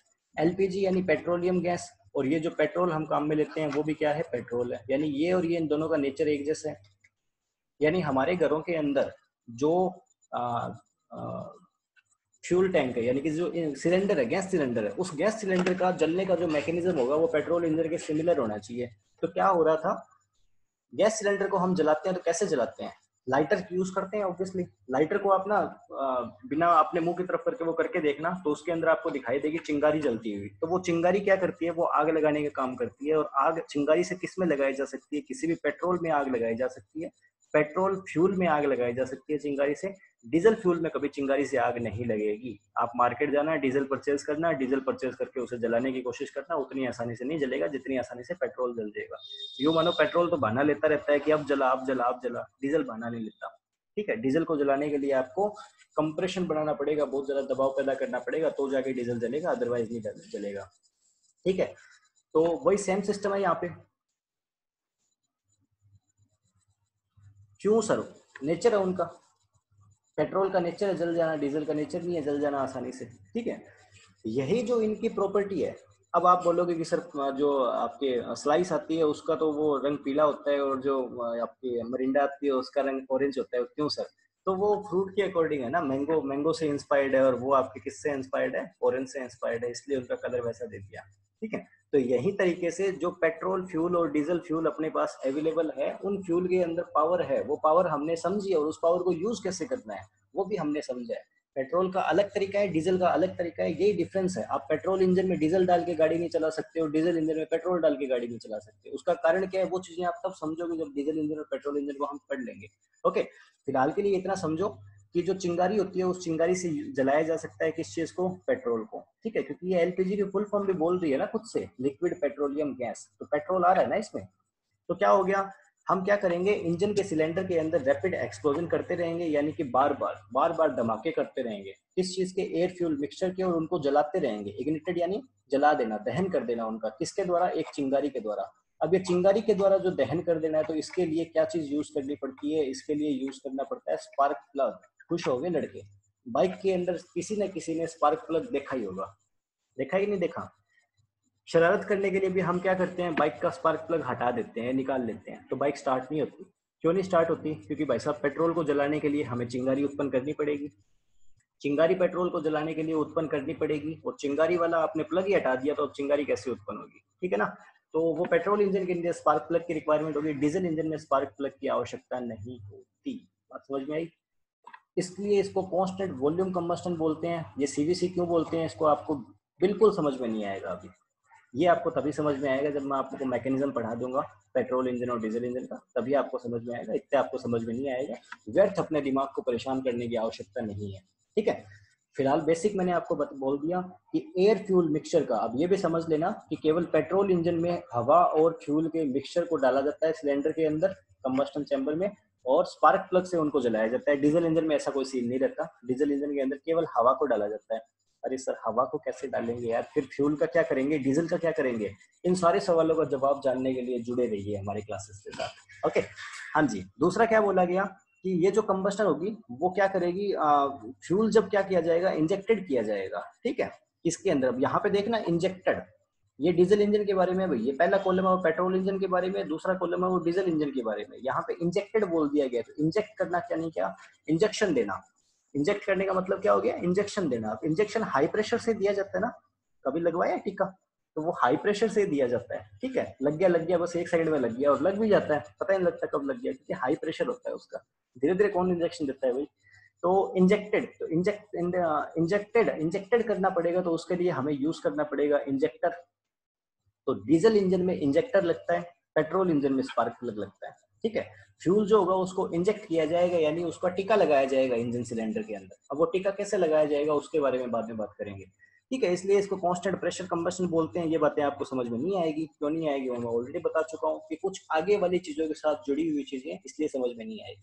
Okay, उसके बाद में बात करते हैं हीट इंजन के क्लासिफिकेशन के बारे में। ओके, थोड़ा थोड़ा जो मैं पढ़ा रहा हूँ वो समझ में तो आ रहा है ना आप लोगों के, या ये मैं यूं ही प्रवचन देते चले जा रहा हूँ? प्लीज मेरे को फटाफट से आप बता दीजिए कि हाँ सर थोड़ा थोड़ा आइडिया तो हो रहा है, आप क्या बातें कर रहे हो वो। हाँ जी। तो हम क्या करते हैं अब नेक्स्ट पढ़ते हैं कि हीट इंजन का क्लासिफिकेशन पढ़ते हैं किस चीज के बेस पे, इसके अंदर फ्यूल कौन सा काम में होता है उस चीज के आधार पे। पहले हमने किसका क्लासिफिकेशन पढ़ लिया, इंजन का क्लासिफिकेशन पढ़ लिया, फ्यूल को जलाएंगे कहाँ पे उसके आधार पे। एक में बाहर जला रहे थे, एक में इंजन के अंदर जला रहे हैं, वो हो गया। अब इसी इंजन को भूल जाओ, वो आउटडेटेड हो गया। अब जितनी भी बातें होंगी वो सारी आईसी इंजन की होगी। जहां पे भी इसके बाद में लेक्चर में इंजन लिख दिया गया वो आईसी इंजन का मतलब है, ठीक है। तो फ्यूल कहाँ पे, फ्यूल कौन सा यूज कर रहे हैं उसके आधार पे। तो एक डीजल इंजन हो गया जिसके अंदर डीजल काम में लेंगे। मैंने लास्ट स्लाइड में आपको हिंट दे दिया कि पेट्रोल इंजन में डीजल काम में नहीं ले सकते और डीजल इंजन में पेट्रोल काम में नहीं ले सकते। वो आप in the end of engine, जब हम इंजन पूरा पढ़ लेंगे उस टाइम आप मास्टर बन जाओगे इस चीज में। फिर आप लोगों को बताने लग जाओगे कि डीजल इंजन में पेट्रोल इसलिए काम में नहीं ले सकते और पेट्रोल इंजन में डीजल इसलिए काम में नहीं ले सकते। पेट्रोल इंजन के बारे में बात करते हैं तो इसके अंदर पेट्रोल फ्यूल के तौर पे काम में होगा। गैस इंजन की बात करते हैं तो इसमें प्रोपेन, ब्यूटेन, मेथेन इत्यादि गैसें काम में ली जाती है, ठीक है। गैस इंजन और पेट्रोल इंजन एक दूसरे से सिमिलर रहते हैं, ध्यान रखना। पेट्रोल इंजन में आप जब थोड़ी सी मॉडिफिकेशन करवा के, जो कहते हैं ना गैस के ट्रक वाली, बस वही है। पेट्रोल इंजन के अंदर थोड़ी सी मॉडिफिकेशन करवा के आप उसे गैस इंजन में कन्वर्ट कर सकते हो। परंतु आप डीजल इंजन में ऐसे मॉडिफिकेशंस नहीं करवा सकते। इस चीज का भी ध्यान रखना। आप डीजल इंजन में सीएनजी किट इंस्टॉल नहीं करवा सकते, पेट्रोल इंजन में करवा सकते हो। क्यों? क्योंकि इन दोनों का नेचर थोड़ा थोड़ा सिमिलर ही रहता है। ओके, नेक्स्ट बात करते हैं। एक गन्ने के लिए आप बात करते हो, गन्ने के अंदर एक गन्ना ही क्या, हाँ गन्ना, ब्राजील के अंदर गन्ने से एक फ्यूल तैयार किया जाता है जिसको सुपर फ्यूल बोलते हैं। ठीक है, वो सुपर फ्यूल भी पेट्रोल इंजन के लिए ही होता है, डीजल इंजन में आप उसे काम में नहीं ले सकते। अब उसके बाद में बात करते हैं इंजन कंपोनेंट्स के बारे में कि डीजल इंजन के अंदर, सॉरी किसी भी इंजन के अंदर, किसी भी आईसी इंजन के अंदर कौन कौन से कंपोनेंट्स होते हैं, कौन कौन से उसके भाग होते हैं। सबसे पहले बात करते हैं सिलेंडर के बारे में। क्यूबिक सेंटीमीटर, सीसी की फुल फॉर्म होती है क्यूबिक सेंटीमीटर। ठीक है, सबसे पहले बात करते हैं इंजन कंपोनेंट्स के बारे में। ठीक है, सिलेंडर के बारे में बात करते हैं, सिलेंडर क्या होता है। अब ये चीजें आपको एक साथ समझ में नहीं आएगी, धीरे धीरे आप इनका थोड़ा थोड़ा आइडिया लेते रहना तो आपको ये चीजें समझ में आएंगी। क्या बोला गया कि सिलेंडर क्या चीजें होंगी, ऐसा पार्ट होगा उसके अंदर ये वाली जो स्ट्रक्चर्स होती हैं जो अंदर की तरफ खोखली रहेंगी। सिलेंडर क्या रहता है, खोखला रहता है अंदर की तरफ। आपके घर में गैस सिलेंडर है वो भी एक सिलेंडर है, जो आपके पास में डिओड्रेंट आप यूज करते हो वो भी एक सिलेंडर है। ठीक है, तो वो अंदर से क्या रहता है, खोखला रहता है। ओके, तो इसके अंदर जो गैसेज होंगी वो एक्सपेंड करेगी। अब एक्सपेंड कैसे करेगी मैं आपको समझा चुका हूँ कि जो हीट एनर्जी होती है, गैसेस को जैसे हीट मिलेगी तो ऊष्मा मिलने से गैसेस विस्तार करना शुरू कर देती है। ओके, और कंबस्टन स्पेस का निर्माण करेगी। अब ये जो बातें हैं वो थोड़ी थोड़ी आपको आगे जाकर के समझ में आएंगी, जब एक से दूसरी कड़ियां जुड़ेंगी तब समझ में आएगी। बेसिक पार्ट है ये इंजन का, जो पिस्टन को ऑपरेट करने के लिए स्पेस प्रदान करता है और एयर फ्यूल मिक्सचर को बर्न करने के लिए भी स्पेस प्रदान करता है। ठीक है, पिस्टन किसके अंदर फिट रहता है भाई, सिलेंडर में फिट रहता है। आपने प्रीवियस स्लाइड में थोड़ा थोड़ा आइडिया लगा लिया कि हाँ सिलेंडर था, सिलेंडर के नीचे पिस्टन रहेगा, ऊपर कंबस्टन चैम्बर रहेगा जहां पे फ्यूल जलता है। ठीक है, उसके बाद में बात करते हैं सिलेंडर बनता किससे है। ये हाई ग्रेड कास्ट आयरन से बनता है। ये चीजें ध्यान में रखना, कौन से मटेरियल से कौन सी चीज बन रही है, इंपॉर्टेंट होती है चीजें। उसके बाद में सेकंड कंपोनेंट के बारे में बात करते हैं, उसको बोलते हैं सिलेंडर ब्लॉक। सिलेंडर ब्लॉक क्या हो गया, ये जो पार्ट है आप यहाँ देख रहे हो इतना, और यहाँ ये इतना, और ये बंद है एक तरीके से। यहाँ पे आपको इमेज अंदर से दिखाई जा रही है, इंटरनल व्यू दिखाई जा रहा है, एक तरीके से बंद रहता है। इसके अंदर पाया जाता है पिस्टन, और इसके ऊपर वाला जो हिस्सा होगा ये वाला, ठीक है, इसको बोलते हैं सिलेंडर हेड। सिलेंडर हेड को आप खोल सकते हो। अगर यहाँ पे इस इमेज में बात करो तो इस इमेज में सिलेंडर हेड नहीं है, इसके ऊपर सिलेंडर हेड आकर के फिट होता है। बात समझ में आई ना? तो यहाँ पे क्या होगा, जो सिलेंडर होगा उसके ऊपर सिलेंडर हेड होगा, आप इसको खोल सकते हो। क्लियर? ये सॉलिड कास्टिंग बॉडी होती है, सॉरी सिलेंडर ब्लॉक, ऊपर सिलेंडर ब्लॉक दिया गया है। मैं आपको सिलेंडर हेड पढ़ा रहा हूँ, तो सिलेंडर हेड यहाँ पे है, उसको एक बार छोड़ दो, इसको बाद में पढ़ते हैं, पहले सिलेंडर हेड को पढ़ लेते हैं। सिलेंडर हेड क्या रहता है, डिटैचेबल पोर्शन है इंजन का। डिटैचेबल का मतलब क्या हो गया, इसे हम रिमूव कर सकते हैं। Attach, detach, attach, detach. Attach का मतलब जोड़ना, डिटैच का मतलब हटाना, कि इसको हम हटा सकते हैं। और इसके अंदर क्या क्या चीजें रहती है, सबसे ऊपर अटैच रहता है ये कहाँ पे, सिलेंडर के ऊपर ये फिट रहता है। और इसके अंदर क्या क्या चीजें आती है, कंबस्टन चेंबर इसी के द्वारा बनता है, ये कंबस्टन चेंबर हो गया जिसके अंदर फ्यूल जलेगा। ठीक है, स्पार्क प्लग इसके अंदर रहेगा, यहाँ पे स्पार्क प्लग हो गया। अब जैसे ही ये स्पार्क प्लग मैंने यहाँ पे लिख दिया तो हमें समझ में आ गया कि सर आप तो पेट्रोल इंजन की बात कर रहे हो। अब ये चीजें मैं थोड़ी थोड़ी आपको हिंट्स देने लगा हूँ ताकि आप इन चीजों को समझ जाओ। जैसे स्पार्क प्लग बोल दिया आपको समझ जाना चाहिए पेट्रोल इंजन की बात हो रही है। या फिर इंजेक्टर, अब देखो स्पार्क प्लग और इंजेक्टर, अगर इंजेक्टर बोल दिया इसने तो इंजेक्टर बोल दिया तो मतलब इंजन कौन सा है, डीजल इंजन है। और क्या रहेगा, वाल्व्स इसमें फिट रहती है। अब मैं ये सारी चीजें एक बार फिर से आपको बता देता हूँ कि ये आपके सिलेंडर हेड है, इस सिलेंडर हेड के अंदर ये वाल्व्स फिट रहती है, ये स्पार्क प्लग फिट रहता है, और ये सारी चीजें फिट रहती है। स्पार्क प्लग की जगह पे इंजेक्टर हो सकता है, अगर डीजल इंजन होगा तो, और पेट्रोल इंजन होगा तो स्पार्क प्लग ही रहेगा। ओके, और ये कंबस्टन चैम्बर का निर्माण करता है। इस चीज को अपन रिमूव भी कर सकते हैं, कभी गाड़ी वाड़ी का इंजन करवाने जाओ उस टाइम आप इन चीजों को देखना, आसानी से देख सकते हो। यहाँ बात होगी हमारी सिलेंडर हेड के बारे में। अब बात करते हैं सिलेंडर ब्लॉक क्या होता है। सिलेंडर ब्लॉक की बात करेंगे तो ये वाला जो हिस्सा होगा, यानी सिलेंडर की जो दीवारें होंगी उनको क्या बोलते हैं, सिलेंडर ब्लॉक बोलते हैं। सिलेंडर की जो दीवारें होंगी उनको सिलेंडर ब्लॉक बोलते हैं। और इसके अंदर वाटर जैकेट्स भी रहते हैं। वाटर जैकेट का मतलब क्या हो गया कि अंदर की तरफ ये खोखली रहेगी जहाँ पे पानी, जो कूलिंग सिस्टम का जो पानी होगा वो पानी यहाँ से चला जाएगा। अब यहाँ पे ये चीज देने का कारण क्या रह गया, क्योंकि इस जगह पे आग जलेगी। कहाँ पे आग जलेगी, कंबस्टन चैम्बर में आग जलेगी। आग जलने से ये जो इसकी दीवारें होंगी, ठीक है, जो सिलेंडर ब्लॉक होगा वो गर्म हो जाएगा। वो बहुत ज्यादा अगर गर्म होता रहा तो बहुत ज्यादा गर्म होने के कारण क्या हो जाएगा, ये सारा का सारा अपना इंजन ही पिघल जाएगा। ठीक है, लोहा गर्म करने पे पिघल जाता है ना, तो वही चीज है, ये भी पिघल जाएगा, क्योंकि बना किससे आप देखो, आयरन से बना है, ये कास्ट आयरन से बना है, हाई ग्रेड कास्ट आयरन से बना है, उतनी आसानी से नहीं पिघलेगा, लेकिन फिर भी है तो लोहा ही। बहुत ज्यादा टेम्परेचर अगर बढ़ गया तो पिघल भी सकता है, इसलिए इसको ठंडा करना जरूरी रहता है, जिसके लिए हमने कूलिंग वाटर इसमें कूलिंग वाटर के वाटर जैकेट्स इसमें इंस्टॉल कर दिए हैं। ओके, अगर हमारा इंजन एयर कूल्ड है तो उसके अंदर क्या रहेगा, कूलिंग फिन्स रहते हैं, यानी पंखे लगे रहते हैं एयर कूल्ड इंजन में, और अगर वाटर कूलिंग इंजन है तो उसके अंदर कूलिंग वाटर जैकेट्स लगी रहती है। ओके, तो होपफुली आपको इतनी बातें समझ में आ गई, सिलेंडर क्या होता है, सिलेंडर ब्लॉक क्या होता है, सिलेंडर हेड क्या होता है। उसके बाद में बात करते हैं सिलेंडर लीनियर या फिर स्लीव के बारे में। सिलेंडर लीनियर, अब आपको ये चीज समझ में आ गई प्रीवियस इमेज से कि ये जो पार्ट है भैया जी, ये पार्ट, ये सारा का सारा सिलेंडर है, ये सिलेंडर हेड हो गया, ये सिलेंडर ब्लॉक हो गए, और इन सारे के सारे अंदर पिस्टन फिट रहेगा। इतनी बातें समझ में आ गई। अब मैं आपको यहाँ पे एक नई चीज बता देता हूँ, because I am your mentor, आप लोगों को मेरे पे बिलीव करना पड़ेगा, आप लोग मेरे पे बिलीव कर लो, प्लीज मेरे पे भरोसा कर लो, और ये मान लो कि जो पिस्टन होता है ना, वो ऊपर नीचे मूवमेंट करता है। ठीक है, यहाँ से कभी ऊपर आ जाएगा, कभी नीचे चला जाएगा, कभी ऊपर आ जाएगा, कभी नीचे चला जाएगा। अब ये कैसे करता है, क्यों करता है, हमें लफड़े में पड़ना ही नहीं है, हमें सोचना ही नहीं है, दिमाग नहीं लगाना, बस मान लो यार ऊपर नीचे होता रहता है। तो क्या होगा, ये पिस्टन जब ऊपर नीचे होगा, तो दिमाग में एज्यूम करो कि एक सिलेंडर है या एक कोई भी स्ट्रक्चर है, उसके अंदर पिस्टन फिट है पूरा एयर टाइट, अब वो ऊपर नीचे हो रहा है, तो वहां पे घर्षण नहीं लगेगा क्या, घर्षण लगेगा तो उसकी वजह से ऊपर नीचे हो ही नहीं पाएगा। और ये तो पिस्टन तो कितने आरपीएम, मैं आपको अंदाजा देता हूँ इन चीजों को। आप जब बाइक को स्टार्ट करते हो तो 1000 से 1500 आरपीएम आपकी बाइक सिंपली रहती है, जब आपने एक्सेलरेट नहीं कर रखा होता, नॉर्मल आपकी बाइक स्टार्ट रहती है तो 1000 से 1500 आरपीएम के आसपास रहते हैं। गाड़ी की बात करें तो गाड़ी 1000 आरपीएम के आसपास रहती है। ठीक है, तो उस टाइम की यानी कि 1 मिनट में 1000 बार ऊपर नीचे हो रहा होता है। बात समझ में आई ना ये, तो 1000 बार ऊपर नीचे होने का मतलब क्या हो गया कि भैया स्पीड तो बहुत ज्यादा है। अब इतनी स्पीड है तो इसको ऊपर नीचे होने के लिए थोड़ा सा कोई ना कोई किसी डिवाइस की सहायता लेनी पड़ेगी। ठीक है, आरपीएम यानी राउंड रेवोल्यूशन पर मिनट। ठीक है, आरपीएम का मतलब होता है रेवोल्यूशन पर मिनट, रेवोल्यूशन का मतलब होता है गोल गोल घूमना, पर का मतलब होता है प्रति, मिनट का मतलब होता है मिनट, यानी 1 मिनट में कितने घूर्णन ले रहा है उस चीज को बोलते हैं आरपीएम। आरपीएम के बारे में अगर बताना चाहूँ तो मैं ये बोल सकता हूँ कि मैंने क्या किया, यहाँ एक्स पर्सन है वो यहाँ से दौड़ के वाई जगह चला गया, कितनी दूरी इसने दौड़ी, कितने टाइम में दौड़ी, कितनी डिस्टेंस कितने टाइम में दौड़ी, तो मैं बता दूंगा कि भाई साहब ये 10 किलोमीटर प्रति घंटे की स्पीड से चल रहा था। लेकिन कोई पंखा है, वो पंखा तो एक ही जगह पे रहेगा, गोल गोल घूमता रहेगा, आप उसकी स्पीड को कैसे बताओगे। तो कोई भी चीज जो गोल गोल घूमने वाली गति करती है, ठीक है, उसकी गति को नापने के लिए जो यूनिट काम में ली जाती है उसको आरपीएम बोलते हैं, कि भैया 1 मिनट में कितनी बार घूम गई। बात समझ में आई। अगर उसका छोटा होगा साइज तो वो ज्यादा आरपीएम होगा, अगर साइज बड़ा होगा तो बड़ा उसको घेरा काटना पड़ेगा तो उसके आरपीएम कम हो जाएंगे।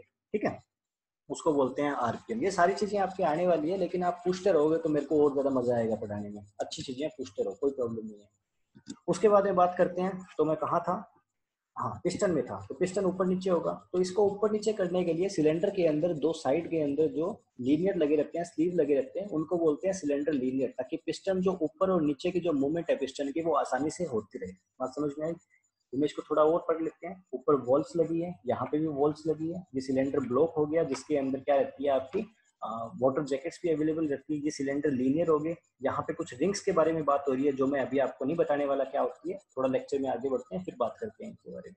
सिलेंडर लीनियर या स्लीव, इनको सिलेंड्रिकल लीनियर भी बोलते हैं, लाइनिंग भी बोलते हैं, जो इंसर्ट रहती है सिलेंडर ब्लॉक में। अब सिलेंडर ब्लॉक आपको पता है कि ये साइड वाले जो हिस्से रहते हैं इनको सिलेंडर ब्लॉक कहते हैं, जो कि पिस्टन को स्लाइड करने में, पिस्टन को स्लाइड करने में मदद करती है। दो तरीके के होते हैं, एक होते हैं ड्राई लीनियर और दूसरे होते हैं wet linear. Dry linear simple रहेगा, वेट लीनियर, ड्राई लीनियर के अंदर तो मेटल और मेटल का कॉन्टेक्ट रहेगा आपस में। वेट लीनियर के अंदर जो वाटर होगा, जो वाटर जैकेट वाला जो पानी होगा, वो पानी उसके साथ अटैच रहता है थोड़ा बहुत। ओके, बाकी आपको उतना डेप्थ में जाने की रिक्वायरमेंट नहीं है इसलिए। उसके बाद में बात करते हैं पिस्टन के बारे में। अब हमें सिलेंडर अच्छे से समझ में आ गया कि सिलेंडर क्या चीज होती है, जी सिलेंडर समझ में आ गया, सिलेंडर ब्लॉक समझ में आ गया, सिलेंडर हेड समझ में आ गया, सिलेंडर लाइनिंग समझ में आ गई। अब बात करते हैं पिस्टन के बारे में। पिस्टन होगा कहाँ पे, पिस्टन सिलेंडर के अंदर होगा। ये वाला जो पार्ट है वो पिस्टन है। ठीक है, अब कितना पार्ट पिस्टन है, क्या ये इतना ही पिस्टन है या फिर ये इतना जो सारा का सारा है वो पिस्टन है। तो इसमें अगर मैं कहना चाहूंगा तो जो ऊपर वाला जो पार्ट है केवल वही पिस्टन है। आप जनरली गूगल सर्च करोगे तो हो सकता है आपको पिस्टन की कुछ ऐसी इमेज देखने को मिले जो कि क्या है, अपने आप में गलत है। ये पिस्टन नहीं है, ये पिस्टन के साथ में कनेक्टिंग रोड भी जुड़ रखी है। ठीक है, पिस्टन कितना होता है, पिस्टन केवल इतना सा होता है, गुटका सा रहता है ऊपर का, केवल वो पिस्टन रहता है। यानी इस इमेज के अंदर ये जो पार्ट है वो पिस्टन है, बाकी ये आपके एक पिन है उसके बारे में बात करेंगे, और ये सारा का सारा कनेक्टिंग रोड हो गया। ओके, तो ये पार्ट रहता है पिस्टन। पाया कहाँ पे जाएगा, सिलेंडर के अंदर पाया जाएगा। होपफुली आप लोगों को समझ में आ रही होंगी बातें, आप एक चीज को दूसरी चीज से लिंक कर पा रहे होंगे। पिस्टन के बारे में बात करें तो सिलेंड्रिकल पार्ट है जो क्लोज रहता है एक साइड से। एक साइड से क्लोज रहने का मतलब क्या हो गया कि नीचे से तो देखो ये खुला हुआ है, तभी तो इसके अंदर कनेक्टिंग रोड पहुंच गई। मैं आपको नेक्स्ट इमेज में दिखाता हूँ कि इस तरीके से रहता है। ये कनेक्टिंग रोड होती है, वो कनेक्टिंग रोड इसके नीचे इंसर्ट हो जाती है, फिट हो जाती है इसके नीचे। यानी पिस्टन नीचे वाले साइड से तो खुला हुआ है, लेकिन ऊपर वाले साइड से देखो एकदम सपाट है, एकदम बंद है। यानी क्या बोल दिया गया, क्लोज्ड एट वन एंड, यानी एक तरफ से बंद रहता है, जो मेंटेन करता है स्लाइडिंग फिट होना। ठीक है, अब देखो यहाँ पे फिर से वही वर्ड आ रहा है, ये क्लोज स्लाइडिंग फिट मेंटेन करता है इसके अंदर, इंजन सिलेंडर के अंदर। अब ये स्लाइड करता रहेगा आसानी से, उसके अंदर सिलेंड्रिकल लाइनिंग की रिक्वायरमेंट रहेगी अपन को। कनेक्टेड रहता है कनेक्टिंग रोड के द्वारा पिस्टन पिन से। अब ये जो पार्ट है, इस पार्ट को बोलते हैं कनेक्टिंग रोड, इसको बोलते हैं पिस्टन, और ये इसके अंदर फंसाया हुआ है एक पिन की सहायता से, जिसको बोलते हैं पिस्टन पिन। बात समझ में आई? यहाँ नेक्स्ट इमेज में आप अच्छे से समझ सकते हो इस चीज को। ये पिस्टन है, ये पिस्टन है, ये कनेक्टिंग रोड है, ये सारी की सारी कनेक्टिंग रोड है। ठीक है, और ये जो अंदर आपको एक दिखाई दे रही है गुल्ली सी, ये एक्चुअली के अंदर क्या है, कनेक्टिंग रोड का पार्ट नहीं है। पिस्टन इसके अंदर, जैसे ये है, पिस्टन फिट हो जाएगा और पिस्टन को यहाँ पे रोकने के लिए पिन लगा देंगे, उसको बोलते हैं पिस्टन पिन। ओके, तो ये पिस्टन पिन के द्वारा कनेक्टेड रहता है, किससे, कनेक्टिंग रोड से। ये जो रोड होती है, इस रोड को बोलते हैं कनेक्टिंग रोड। ओके, हाँ, अब आपको एक चीज और समझनी पड़ेगी कि ये जो कनेक्टिंग रोड है उसका एक एंड जो है, ये वाला हिस्सा है वो क्या है, छोटा है, और ये वाला हिस्सा है वो क्या है, बड़ा है। इसको बोलते हैं स्मॉल एंड और इसको बोलते हैं बिग एंड। ओके, इसको बिग एंड और इसको स्मॉल एंड। अब आपको ये भी पूछना, ध्यान रखना पड़ेगा कि पिस्टन जो होता है वो कनेक्टिंग रोड से जुड़ा तो होता है, लेकिन कनेक्टिंग रोड का स्मॉल एंड पिस्टन से जुड़ा हुआ रहता है, बिग एंड कनेक्टिंग रोड का पिस्टन से जुड़ा नहीं रहता। ठीक है, जो बड़ा वाला हिस्सा है वो पिस्टन से नहीं जुड़ता, छोटा वाला हिस्सा पिस्टन से जुड़ता है। ओके, तो ये जो एक्सपेंडिंग गैसेस एक्सपेंड करेगी, अब इन चीज़ों को आप थोड़ा थोड़ा समझने लग जाओ कि क्या होगा। ये सिलेंडर कंबस्टन चेंबर है, इस कंबस्टन चेंबर के अंदर क्या होगा, पेट्रोल जलेगा, पेट्रोल या कोई भी फ्यूल जलेगा। फ्यूल जलेगा तो वो गैसेस एक्सपेंड करेगी, यानी गैसेस कितनी होगी तो वो गैसेस बढ़ती चली जाएगी। ठीक है ना, गैस का एक्सपेंड करने का नेचर रहता है, हीट मिलती है तो विस्तार करना शुरू कर देती है। गैसेज विस्तार करना शुरू कर देगी, उनके विस्तार करने के कारण क्या होगा, अब इस पे प्रेशर लगेगा, तो ये पार्ट यहाँ से पूरी तरीके से बंद है, ये पार्ट पूरी तरीके से बंद है, पिस्टन अकेला ही बचा। जैसे प्रेशर कुकर में प्रेशर ज्यादा हो जाएगा तो सीटी ऊपर हो जाती है ना प्रेशर के कारण, वहीं पे यहाँ पे प्रेशर ज्यादा हो जाने के कारण जब गैसेज विस्तार करेगी तो पिस्टन नीचे की तरफ चला जाएगा। ठीक है, जब ऊपर फिर से प्रेशर कम होगा तो पिस्टन ऊपर की तरफ आ जाएगा। अब ये चीजें कैसे होती है, मैं सारी चीजें आपको अच्छे से समझाऊंगा, एक एक चीज अच्छे से समझाऊंगा, पर फिलहाल आप थोड़ी थोड़ी चीजें सीखते रहो। ठीक है, slow learning is the best method of learning. हाँ जी, तो इसके अंदर पिस्टन का काम क्या होगा, जब गैसेस एक्सपेंड करेगी तो इसका काम फोर्स के अगेंस्ट मूवमेंट करना रहता है। ओके, तो वही सारी बातें यहाँ पे लिखी गई है।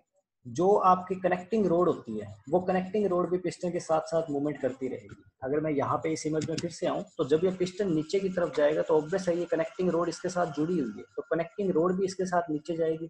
जब पिस्टन ऊपर आएगा तो कनेक्टिंग रोड भी इसके साथ ऊपर आएगी। अब कनेक्टिंग रोड आगे किस चीज से जुड़ी हुई है, कनेक्टिंग रोड का जो बिग एंड है वो जुड़ा रहता है क्रैंक शाफ्ट से। किससे जुड़ा रहता है, क्रैंक शाफ्ट से। ये टर्मिनोलॉजी आपको एक बार हो सकता है थोड़ी सी परेशान करेगी, लेकिन आपने अगर इन चीजों को समझ लिया, अगर आपने इनको समझ लिया तो आपके लिए इससे इजी कुछ भी नहीं है, फिर आपको इसको रट्टा मारने की 1% रिक्वायरमेंट नहीं है। तो बात कर रहे थे अपन पिस्टन के बारे में, तो ये कनेक्टिंग रोड से जुड़ी रहती है पिस्टन, और कनेक्टिंग रोड आगे जुड़ा रहेगा क्रैंक शाफ्ट से। ठीक है, तो एक क्रैंक शाफ्ट भी साथ साथ घूमती रहेगी किसके, पिस्टन के साथ साथ। अब पिस्टन तो ऊपर और नीचे की तरफ घूमता रहता है और क्रैंक शाफ्ट गोल गोल घूमती रहती है। अब वो गोल कैसे घूमती है, किस तरीके से घूमती है, उन सारी चीजों की अपनी बात करेंगे आगे। बनता किससे है पिस्टन, पिस्टन बनता है कास्ट आयरन से। क्यों, क्योंकि इसकी हाई कंप्रेसिव स्ट्रेंथ रहती है, ये अधिक दबाव को सहन कर सकता है।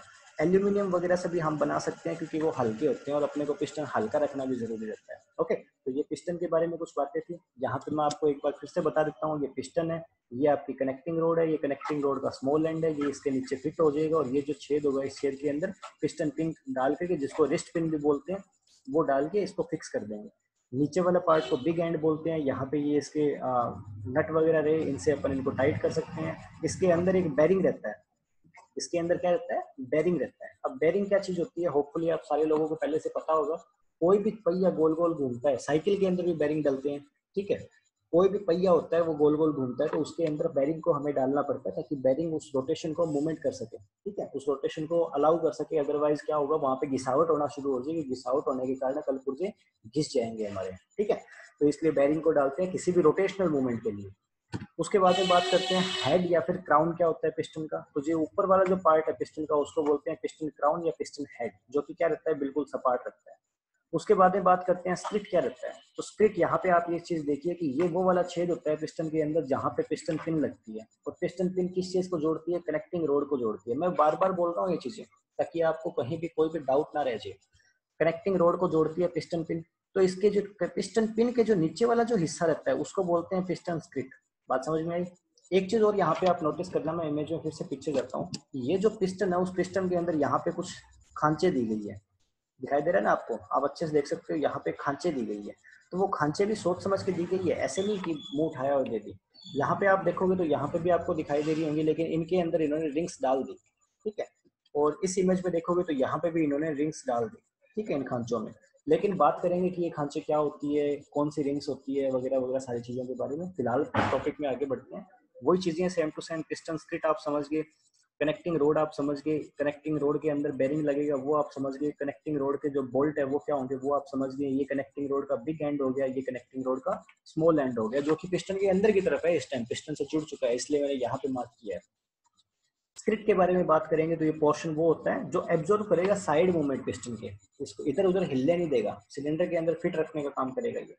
उसके बाद में बात करते हैं पिस्टन रिंग के बारे में। तो कुछ ऐसी होती है पिस्टन रिंग्स, और कितनी होती है, संख्या में 3 होती है। कितनी संख्या में 3, 1 2 और 3। लेकिन इनमें ध्यान रखने वाली बात यह है कि जो ऊपर वाली 2 है वो तो सिंपल होती है, अंदर वाली जो होती है वो इस तरीके से लगती है, 3 का सेट रहता है। एक ऑयल रिंग रहेगी, बीच के अंदर स्पेसर हो गया और उसके नीचे एक और रिंग होगी। यहाँ पे आप अच्छे से देख सकते हो, एक ऊपर रिंग एक नीचे रिंग और बीच के अंदर इसमें स्पेसर आ गया, ओके ना। तो होता काम क्या है इनका, मैं बता देता हूँ आपको कि जनरली होगा क्या। इस इमेज में चलते हैं, होगा क्या, यहाँ से फ्यूल अंदर आएगा, ठीक है, फ्यूल अंदर आएगा। तो यहाँ जो फ्यूल होगा वो कहीं लीक करके नीचे ना चला जाए। और नीचे क्या होगा, यहाँ जो एक क्रैंक केज है, क्रैंक केज है, क्रैंक केज के अंदर क्या रहता है, इंजन ऑयल रहता है। इंजन ऑयल, बाइक की आप सर्विस करवाते हो तो उसके अंदर ऑयल डलवाते हो ना। तो वो ऑयल डलवाते हो, उस ऑयल का काम क्या रहता है, क्या वो जलने का काम करता है, वो जलने का काम नहीं करता, वो ल्यूब्रिकेशन का काम करता है। ल्यूब्रिकेशन यानी क्या हो गया, एक तरीके से चिकनाई का काम करेगा, जिस वजह से क्या हो, इंजन के जो कल पुर्जे है वो कल पुर्जे आसानी से घिसे ना, उनमें घर्षण ना हो। बात समझ में आई। तो यहाँ पे जो नीचे की तरफ क्या डलता है, इंजन ऑयल डलता है, यानी कि लुब्रिकेशन ऑयल। ऊपर की तरफ क्या जलेगा, फ्यूल जलेगा, ऊपर की तरफ फ्यूल डलेगा। फ्यूल ऊपर से नीचे ना आ जाए और आपके इंजन ऑयल नीचे से ऊपर ना चला जाए, यानी कि इनकी लीकेज ना हो जाए। क्योंकि अगर आपकी जो बाइक होगी या कार होगी या ट्रैक्टर होगा, उसने इंजन ऑयल को जलाना स्टार्ट कर दिया, तो हो सकता है कि वो बहुत जल्दी इंजन ऑयल को खत्म कर दे, इंजन ऑयल को खत्म कर दे। क्योंकि आप देखते हो, आप इन चीजों को जब आप रिप्लेस करवाते हो, कभी सर्विस करवाने जाते हो, तो आप देखते हो कि इंजन ऑयल डलवाते हैं उस टाइम वो ब्राउन से कलर का होता है, उसको निकलवाते हो उस टाइम वो काला हो रखा होता है। वो काला क्यों हो गया, क्योंकि वो खराब हो गया एक तरीके से इंजन ऑयल, ठीक है। लेकिन वो जलता नहीं है, वो खत्म नहीं होता, वो काला हो जाता है, वो खराब हो जाता है, लेकिन वो खत्म नहीं होता, पड़ा रहता है वो आपके इंजन के अंदर। लेकिन अगर इंजन से आपके सिलेंडर के अंदर इंजन लीक होना स्टार्ट कर दिया, आपके इंजन ऑयल को लीक करना स्टार्ट कर दिया और इंजन ऑयल जलना स्टार्ट हो गया, तो वो खत्म हो जाएगा। तो ठीक है, वो खराब हो गया, पुराना हो गया, लेकिन दो कंडीशन है आपके सामने। एक कंडीशन में आपके इंजन के अंदर इंजन ऑयल है, पुराना ही सही लेकिन वो है, और एक कंडीशन में है ही नहीं। तो जिस कंडीशन में है ही नहीं वो तो और ज्यादा खतरनाक सिचुएशन है। तो उस सिचुएशन में हमारा इंजन सीज होने की शिकायत भी रह सकती है, इंजन हमारा रुकने खराब होने की प्रॉब्लम भी रह सकती है। तो ये प्रॉब्लम्स को रोकने के लिए क्या चीज की गई है, रिंग्स का इस्तेमाल करते हैं ताकि हम एयर टाइट माहौल पैदा कर सकें, ठीक है। तो इनके लिए रिंग्स को यूज करते हैं। तो रिंग्स दो तरीके की होती है, स्प्लिट एक्सपेंशन रिंग्स है, जो पिस्टन के अंदर जो ग्रूव यानी जो खांचे होते हैं उन खांचों के अंदर फिट हो जाती है। किसकी बनी रहती है, प्रेस्ड स्टील अलॉय की बनी रहती है या फिर कास्ट आयरन की बनी रहती है। फंक्शन क्या क्या होते हैं, गैस टाइट कंबस्टन चैम्बर बनाने का फंक्शन होगा। जो ऊपर वाली जो होगी इनका काम होगा कि ये ऊपर से फ्यूल को नीचे ना लीक होने दे। नीचे वाली का काम होगा कि ये ल्यूब्रिकेशन ऑयल है उसको ना लीक होने दे। ठीक है, तो ये तो क्या काम करेगी, निर्वात उत्पन्न करने का यानी वैक्यूम क्रिएट करने का काम करेगी। वो आप आगे समझोगे कि वैक्यूम क्यों करना जरूरी है। उसके बाद में दूसरा क्या काम करेगी, ये फ्रिक्शन लॉसेस को कम कर देगी। एक्सेसिव वियर, वियर का मतलब क्या होता है, इंजन पार्ट का डैमेज होना। तो इंजन पार्ट हमारा डैमेज नहीं होगा अगर हमने इनको पिस्टन रिंग को यूज किया तो। उसके अलावा सिलेंड्रिकल ल्यूब्रिकेशन को ये मेंटेन करने का काम करती है। और क्या काम करेगी, सिलेंडर को पिस्टन को सिलेंडर वॉल से थोड़ा सा फ्रिक्शन से भी बचाएगी। तो ये सारी चीजें होगी। अब पिस्टन रिंग दो तरीके की होती है, एक कंप्रेशन रिंग और दूसरी ऑयल रिंग। कंप्रेशन रिंग ऊपर वाली जो दो रिंग्स होती है इनको कंप्रेशन रिंग बोलते हैं, नीचे वाली रिंग को ऑयल रिंग बोलते हैं। ओके, अब इसको कंप्रेशन क्यों बोल दिया गया, कंप्रेशन का मतलब, जैसे आप इस चीज को समझना, मैं आपको क्लियर समझा देता हूँ। कुकर की बात करते हैं अपने, प्रेशर कुकर की। प्रेशर कुकर के अंदर जो ढक्कन लगाते हैं, क्या वहां पे एक रिंग लगाते हैं इस तरीके की, लगाते हैं नहीं लगाते? वो जो रिंग होती है उस रिंग का काम क्या होता है, एयर टाइट करने का, कि अब भैया अब हवा अंदर बाहर नहीं जा रही यहाँ से। अगर वहां से हवा लीक हो रही होगी तो क्या होगा, धीरे धीरे करके अंदर जो हमारे क्या हो रहा है, अंदर जो भाप बन रही है वो भाप धीरे धीरे थोड़ी थोड़ी करके वहां से निकलती रहेगी और हमारी प्रेशर कुकर की सीटी कभी नहीं आएगी। सीटी नहीं आएगी मतलब कि हमारा खाना पकेगा नहीं। बात समझ में आई ना, टाइम ज्यादा लगेगा। प्रेशर कुकर में हम पकाते ही किस लिए, ताकि हमारा खाना जल्दी पक जाए, वरना तो हमारे पास है ना कढ़ाई वगैरह, उसमें बना ले। ओके, तो वो एक तरीके से निर्वात उत्पन्न करने के लिए, ताकि हवा अंदर बाहर ना जा सके, उसके लिए लगाते हैं वो रिंग। तो कंप्रेशन रिंग का काम क्या रहेगा, कंप्रेशन का मतलब ही रहता है संपीड़न करना है, दबाव उत्पन्न करना। तो कंप्रेशन रिंग का काम क्या रहेगा, वहां पे वैक्यूम क्रिएट करने का। और ऑयल रिंग का काम क्या रहेगा, ऑयल रिंग का काम रहेगा कि ये नीचे से ल्यूब्रिकेशन ऑयल को लीक ना होने दे। बात समझ में आई इतनी? तो होपफुली आपको इतनी बातें समझ में आ गई होंगी। यहाँ पे जो मार्क लिखा गया है वो यहाँ पे आप देख सकते हो, टॉप टॉप, ये इसके बस आइडेंटिफिकेशन के लिए कि ये ऊपर वाली रिंग है और ये नीचे वाली रिंग है। ओके, तो यहाँ पे बात करते हैं। मैं सबसे पहले इमेज में आपको दिखा देता हूँ। ये एक ऐसा पिस्टन है जिसमें आप खाली खांचे देख पा रहे हो, इनके अंदर आप ग्रूव्स देख पा रहे हो, और ये इनके अंदर फिट कर दिया इन्होंने। और समझ में आई, ये दो कंप्रेशन रिंग होगी और ये ऑयल रिंग होगी। ऑयल रिंग में ऊपर एक रिंग, नीचे एक रिंग, और बीच के अंदर ये।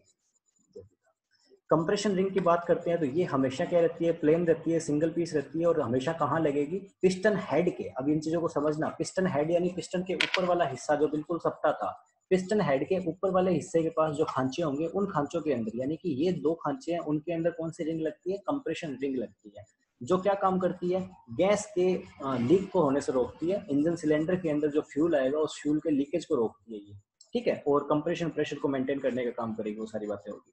ऑयल रिंग के बारे में बात करेंगे तो जो नीचे वाले खांचे होंगे उनके अंदर ऑयल रिंग लगती है। ठीक है, लोवेस्ट ग्रूव के अंदर लगेगी, या फिर पिस्टन स्क्रिट के पास में जो होंगे वहां पे लगेगी। काम क्या होगा इनका, ल्यूब्रिकेशन ऑयल जो होगा वो सिलेंडर के अंदर ना आ जाए। ल्यूब्रिकेशन ऑयल पाया कहाँ पे जाएगा, ल्यूब्रिकेशन ऑयल पाया जाएगा आपके जो आपका क्रैंक केस होगा, जिसके अंदर क्रैंक शाफ्ट लगी रहती है, वहां पे आपका ल्यूब्रिकेशन ऑयल पाया जाएगा। इन सारी बातों को एक दूसरे से लिंक कर लेते हैं बना के। उसके बाद में बात करते हैं पिस्टन पिन के बारे में। तो पिस्टन पिन तो आप समझ चुके हो, इसको रिस्ट पिन भी बोलते हैं। काम क्या होगा, ये पिस्टन है और ये कनेक्टिंग रोड है। अब चीजें समझ में आने लगी कि आपको थोड़ी थोड़ी, अगर मैं कनेक्टिंग रोड बोल रहा हूँ तो समझ में आ रहा है क्या, क्योंकि मैंने कोशिश की है कि मैं मैक्सिमम इमेजेस डालूं इसमें। मैक्सिमम इमेजेस इसलिए डालूं ताकि बार बार आप उन चीजों को देखते रहो और एक बार तो आपको समझ में आ ही जाए। पिस्टन और कनेक्टिंग रोड। अब यहाँ पे ये जो खांचा है इसको रोकना भी तो पड़ेगा ना, यहाँ पे बिना रोक के थोड़ी ना रुका रहेगा। जैसे आप पंखा ही लगाते हो, पंखे के अंदर भी लगाते हो ना, एक नट लगाते हो उसको अटकाने के लिए, बस वो सेम चीज है। तो यहाँ पे हमने क्या कर दिया, इसको लगा दिया और साइड के अंदर ये लगा दिया ताकि ये निकल ना पाए। ऐसी चीजें पंखे को लटकाते हैं उस टाइम भी लगाते हैं, आप नोटिस करना इन चीजों को। ठीक है, तो ये सारी की सारी आपकी पिस्टन रिंग होगी। अगर आप अंदर का व्यू देखना चाहोगे तो ये आपकी कनेक्टिंग रोड है, ये कनेक्टिंग रोड का स्मॉल एंड है, और इसके अंदर ये पिस्टन है, और पिस्टन के अंदर हमने ये फिट कर दी पिस्टन पिन को, जिसको हम रिस्ट पिन भी बोलते हैं। जो काम क्या करेगा, कनेक्टिंग रोड से, कनेक्टिंग रोड को पिस्टन से जोड़ के रखने का काम करेगा। तो यहाँ तक आपको सारी बातें समझ में आई है, कंफर्मेशन दे दो मेरे को फटाफट से। उसके बाद में बात करते हैं हम कनेक्टिंग रोड के बारे में।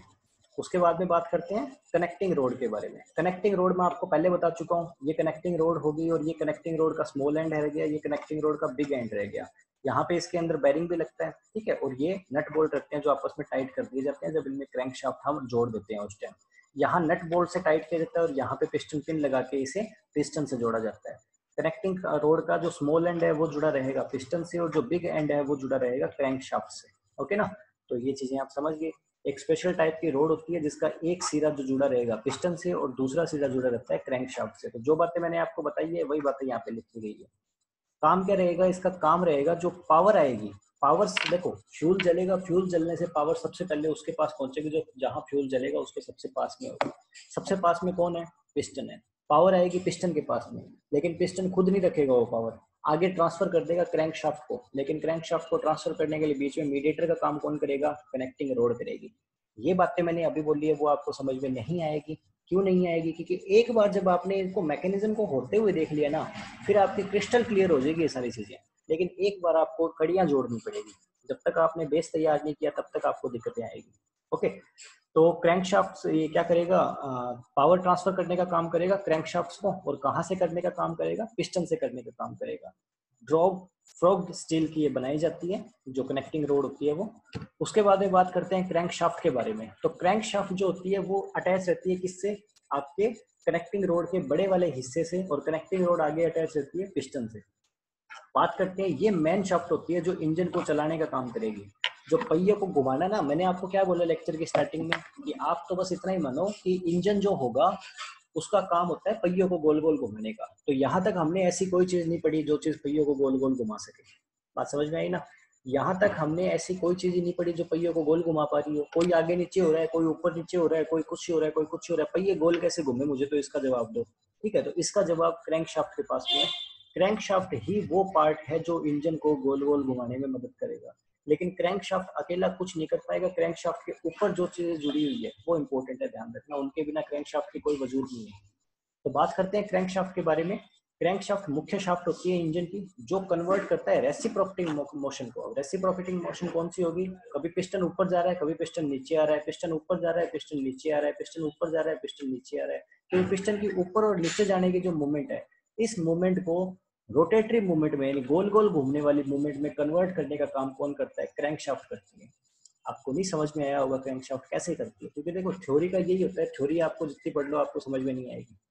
मैं ये लेक्चर आपको पहले मैकेनिज्म दिखा सकता था, दिखाने के बाद में मैं आपको पढ़ा सकता था, लेकिन मेरे को ये लगा कि पहले मैं सारे इंजन कंपोनेंट्स आपको पढ़ा देता हूँ, उसके बाद में मैं आपको सारी की एक अच्छी सी वीडियो दिखा दूंगा। आपको क्रिस्टल क्लियर हो जाएगी चीजें, सारी सारी चीजें समझ में आ जाएगी कि हाँ ये कनेक्टिंग शाफ्ट यहाँ पे आके जुड़ी, क्रैंक रोड यहाँ पे आकर के जुड़ा, ये यहाँ पे हुआ, वहाँ पे, सारी चीजें आपको समझ में आ जाएगी। कुछ नहीं बचेगा उसके बाद में लेक्चर में। ओके, हाँ, तो ये क्या कर दिया? रेसिप्रोकेटिंग मूवमेंट को, पिस्टन से जो रेसिप्रोकेटिंग मूवमेंट है उस मूवमेंट को रोटरी मोशन में कन्वर्ट करने का काम करेगी। यहाँ पे फ्लाई व्हील लिखा गया है जिसको आप एक बार इग्नोर कर दो। कास्ट आयरन से या फिर ड्रॉग फ्रोस्ट स्टील से बनी होती है ये। क्रैंक शाफ्ट के अंदर दो भाग रहते हैं, जिसको एक भाग को मैन जनरल बोलते हैं और दूसरे को रोड या क्रैंक जनरल बोलते हैं। मैं समझा दूंगा इन सारी चीजों को। उसके अलावा क्रैंक शाफ्ट में काउंटर वेट भी रहते हैं। अब मैं इनको एक्सप्लेन करता हूँ कि ये होते क्या क्या चीजें। समझना इस चीज को। यहाँ पे मैं तो एक सीधी लाइन खींच देता हूँ कि ये लो भाई, एक लाइन खींच दी मैंने कि ये इसकी क्या है? मुख्य रोड है।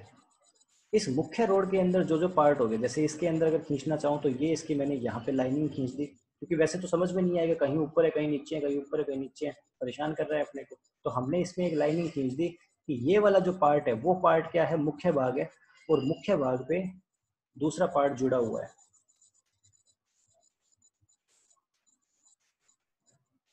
मुख्य भाग पे ये वाला पार्ट जुड़ा हुआ है। अब ये वाला पार्ट जुड़ा हुआ, ये वाला पार्ट जुड़ा हुआ, ये वाला पार्ट जुड़ा हुआ, और ये वाला पार्ट जुड़ा हुआ, यानी मेन रोड। अब जो ये जो पार्ट है ना, ये और ये, वो आपका क्या कहलाता है? मेन जनरल कहलाता है। बात समझ में आई? यहाँ पे अगर आप देखोगे तो आपको दिखाई दे रहा है इसने मैन बेरिंग जनरल बोल दिया, क्योंकि इसके अंदर बेरिंग लगे रहते हैं। ये भी गोल गोल घूमने का काम करेगा ना, इन पहिए को गोल गोल घुमाने के लिए इसको खुद को गोल गोल तो घूमना ही पड़ेगा। तो गोल गोल जो भी चीज घूमेगी उसमें बेरिंग लगे रहेंगे। और दूसरा आपको पता ही है, इसमें कनेक्टिंग रोड का बड़ा वाला हिस्सा आकर के जुड़ता है जिसके अंदर बेरिंग लगते हैं। अब बड़ा सवाल ये है, दूसरी चीज यहाँ पे अगर आप देखोगे तो ये जो पार्ट जुड़ रहा है उसमें भी एक अटैचेबल पोर्शन है। आप देख सकते हो इनके अंदर एक ऐसा भाग है जो एक तरीके से रोड का ही काम कर रहा है। उसको क्या बोलते हैं? रोड या फिर क्रैंक जनरल बोलते हैं। ठीक है, इसमें आप देख सकते हो ये रहा, ये रोड जनरल है, ये रोड जनरल है, और यहाँ पे ये भी रोड जनरल है, और ये वाला भी रोड जनरल है। ठीक है ना? तो इनको बोलते हैं रोड या फिर क्रैंक जनरल। अब मैंने ये तो आपको बोल दिया कि कनेक्टिंग रोड का बड़ा वाला हिस्सा किससे जुड़ा रहेगा? क्रैंक शाफ्ट से जुड़ा रहेगा। लेकिन क्रैंक शाफ्ट के कौन से हिस्से से जुड़ा रहेगा? तो क्रैंक शाफ्ट के क्रैंक जनरल से जुड़ा रहेगा। बात समझ में आई? क्रैंक शाफ्ट के रोड जनरल या क्रैंक जनरल के हिस्से से कौन आकर के जुड़ता है, आपका कनेक्टिंग रोड का बड़ा वाला हिस्सा आकर के जुड़ता है, और बाकी तो इनको एक दूसरे से जोड़े रख के काम आएगा। अब आपको एक चीज और समझनी पड़ेगी कि इंजन होते हैं वो सिलेंडर के आधार पे अलग अलग होते हैं। कोई होता है 1 सिलेंडर इंजन, कोई होता है 2 सिलेंडर इंजन, कोई होता है 3 सिलेंडर इंजन, कोई होता है 4 सिलेंडर इंजन।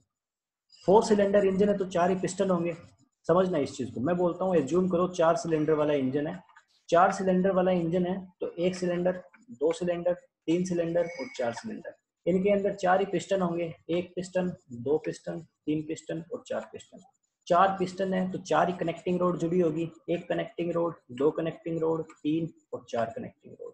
कनेक्टिंग रोड 4 है तो क्रैंक शाफ्ट भी 4 हिस्सों से जुड़ा रहेगा। तो ये वाला यहाँ आकर के जुड़ जाएगा, ये यहाँ जुड़ जाएगा, ये यहाँ जुड़ जाएगा और ये वाला यहाँ जुड़ जाएगा। यानी आप क्रैंक शाफ्ट को देख के भी आसानी से बता सकते हो कि ये कितने सिलेंडर का इंजन है। क्या ये पॉइंट समझ में आया कि नहीं आया, मेरे को फटाफट से बताओ, क्योंकि क्रैंक शाफ्ट थोड़ा सा कंफ्यूजिंग है, थोड़ा सा। लेकिन मैकेनिज्म जब इनका देख लोगे ना, इनको होते हुए देख लोगे, फिर समझ में आ जाएगा आसानी से कि कोई प्रॉब्लम नहीं रहेगी। लेकिन फिर भी एक बार कंफर्मेशन दो, थोड़ा थोड़ा भी अगर समझ में आ रहा है तो भी काम चल जाएगा। अगर बिल्कुल भी समझ में नहीं आ रहा ना कि यार ये क्या बातें हो रही है, क्या सिलेंडर, क्या पिस्टन, क्या कनेक्टिंग रोड, क्या क्रैंकशाफ्ट, क्या बड़ा हिस्सा, क्या छोटा हिस्सा, क्या पिस्टन पिन, क्या सिलेंडर हेड, अगर बिल्कुल ही समझ में नहीं आ रहा है, यूं लग रहा है एलियंस के जैसी बातें हो रही है, फिर काम नहीं चलेगा। थोड़ा थोड़ा समझ में आ रहा है तो आपका बहुत शानदार काम चल जाएगा। ओके, उसके अलावा मैं इसमें एक चीज और बोलता हूँ कि इसमें काउंटर वेट लगे रहते हैं। ये जो हिस्से रहते हैं इनको काउंटर वेट बोलते हैं। ये जो बड़े बड़े पलड़े से लगा रखे हैं ना यहाँ पे, इनको बोलते हैं काउंटर वेट। अब काउंटर वेट इसलिए इसके अंदर क्यों लगाने जरूरी रखते हैं, जैसे आप दिमाग में एज्यूम करो शीशा, ठीक है, शायद यही बोलते हैं उसे, मैं तो गया नहीं कभी पार्क वार्क में। वो एक ऐसा होता है ना झूला, एक साइड में एक बच्चा रह गया, दूसरे साइड में दूसरा बच्चा बैठ गया, दोनों एक जैसे वेट के हैं, वो कभी ऊपर नीचे जा रहा है, कभी दूसरा ऊपर आ रहा है, शीशा ही बोलते हैं शायद उसे, या शीशो ऐसा कुछ बोलते हैं। वहां पे क्या होगा, वहां पे वो एक दूसरे के वेट को बैलेंस कर रहे हैं तो ही वो झूले ले पा रहे हैं। अगर वहां पे एक 80 किलो का जाके बैठ जाए, एक 5 किलो का बैठा है, तो वो वेट को बैलेंस नहीं कर पा रहे, इसलिए वो एक दूसरे को मेंटेन नहीं कर पाएंगे। तो यहाँ पे ये भी जानबूझ के, अब देखो काउंटर वेट का मतलब क्या हो गया, ये इस साइड खाली है तो ये इस साइड खाली है, ये इस साइड खाली है तो ये इस साइड खाली है। काउंटर का मतलब विरोध में, एक दूसरे के विरोध में, क्योंकि इनको सारा वजन एक तरफ नहीं रखना। इन्होंने सारा वजन एक तरफ रख दिया तो फिर वो उसी तरफ लटका हुआ रहेगा। समझ रहे हो ना, सीसो में अगर एक तरफ सारा वजन रख दिया तो वो एक तरफ ही झुका हुआ रहेगा, दूसरी तरफ क्यों जाएगा। और अपने को तो चाहिए कि ये कनेक्टिंग रोड है वो गोल गोल घूमती रहे। इसको गोल गोल घुमाना है तो हमें क्या करना पड़ेगा, ऊपर जितना वजन है उतना ही वजन नीचे रखना पड़ेगा, तभी तो ऊपर वाला और नीचे वाला एक दूसरे के इक्वल होगा और गोल गोल घूम पाएगा। अगर नीचे सारा वजन हो गया और ऊपर हल्का रह गया तो वो काउंटर वेट नहीं हो पाएगा और वो घूम नहीं पाएगा। बात समझ में आई ना। तो इसलिए ये जो पार्ट है आपका, उसमें काउंटर वेट की फीचर भी लगा रहता है। होपफुली आपको इतनी सारी बातें समझ में आ गई होंगी। यहाँ से आकर के जुड़ेगा क्या, आपके कनेक्टिंग रोड जो होगा वो आकर के जुड़ेगा, इसके ऊपर बेरिंग लगेगा और बेरिंग के ऊपर जो कनेक्टिंग रोड के ये वाले जो नट थे, ये वाले जो नट थे वो नट से जोड़ दिया जाएगा। और समझ में आई।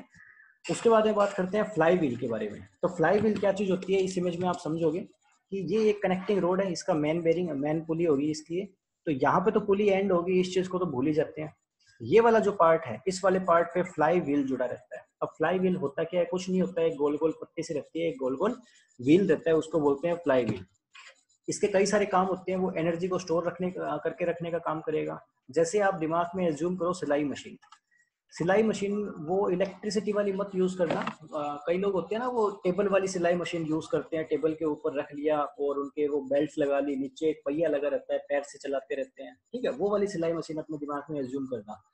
तो क्या हुआ, जब पैर से उसे चलाते रहेंगे तो वो थोड़ी देर पैर हिलाते हैं और थोड़ी देर बाद में पैर रोक लेते हैं, फिर भी वो सिलाई मशीन चलती रहती है। वो क्यों चलती रहती है, वो इसलिए चलती रहती है कि अभी भी उसका बड़ा वाला जो चक्का है वो चक्का गोल घूम रहा है। उसके गोल घूमने के कारण ऊपर छोटा वाला चक्का है वो भी गोल घूमता रहेगा, ठीक है। तो फ्लाई व्हील का कुछ कुछ वैसा ही कंसेप्ट है। वो इंजन को कंटिन्यू चलाता रहेगा, वो रोकने का काम नहीं करेगा कि इंजन रुक जाए, ठीक है।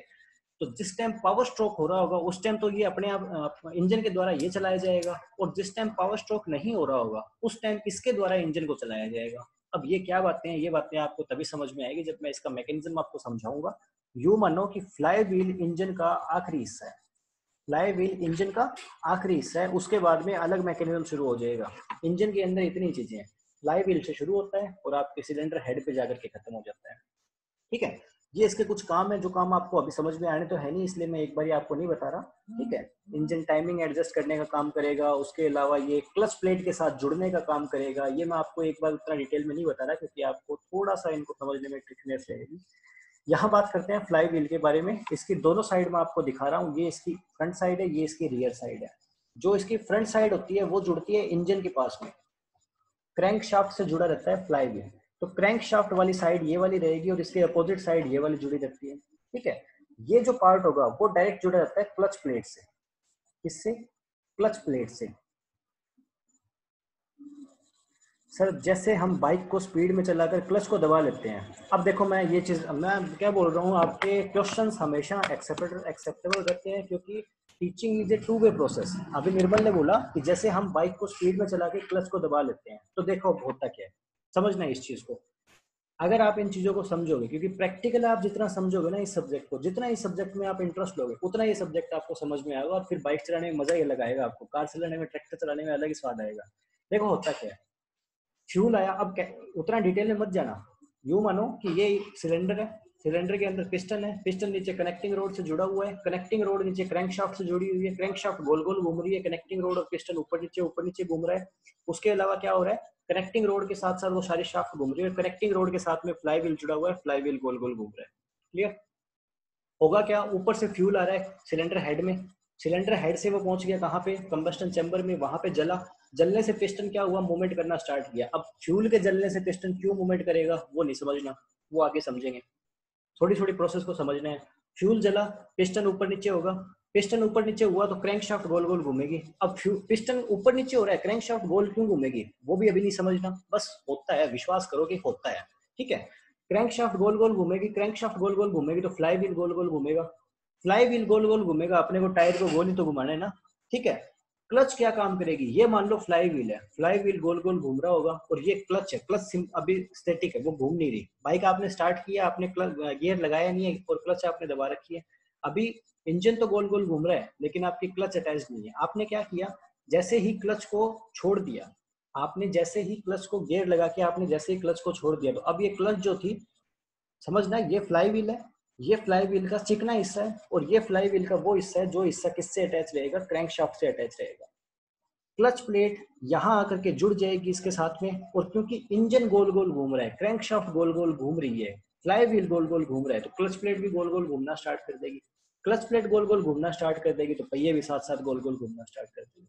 जैसे ही हमने, अब देखो दोनों चीजें साथ साथ घूम रही है, जैसे ही हमने क्लच को दबा दिया, तो क्लच को दबाने से क्या होगा, इंजन तो चल रहा है लेकिन क्लच उससे दूर होगी, क्लच दूर होगी तो इंजन चल रहा है लेकिन क्लच नहीं चल रही, क्लच नहीं चल रही तो पावर तो इंजन तो पावर जनरेट कर रहा है लेकिन वो पावर व्हील्स को ट्रांसफर नहीं की जा रही।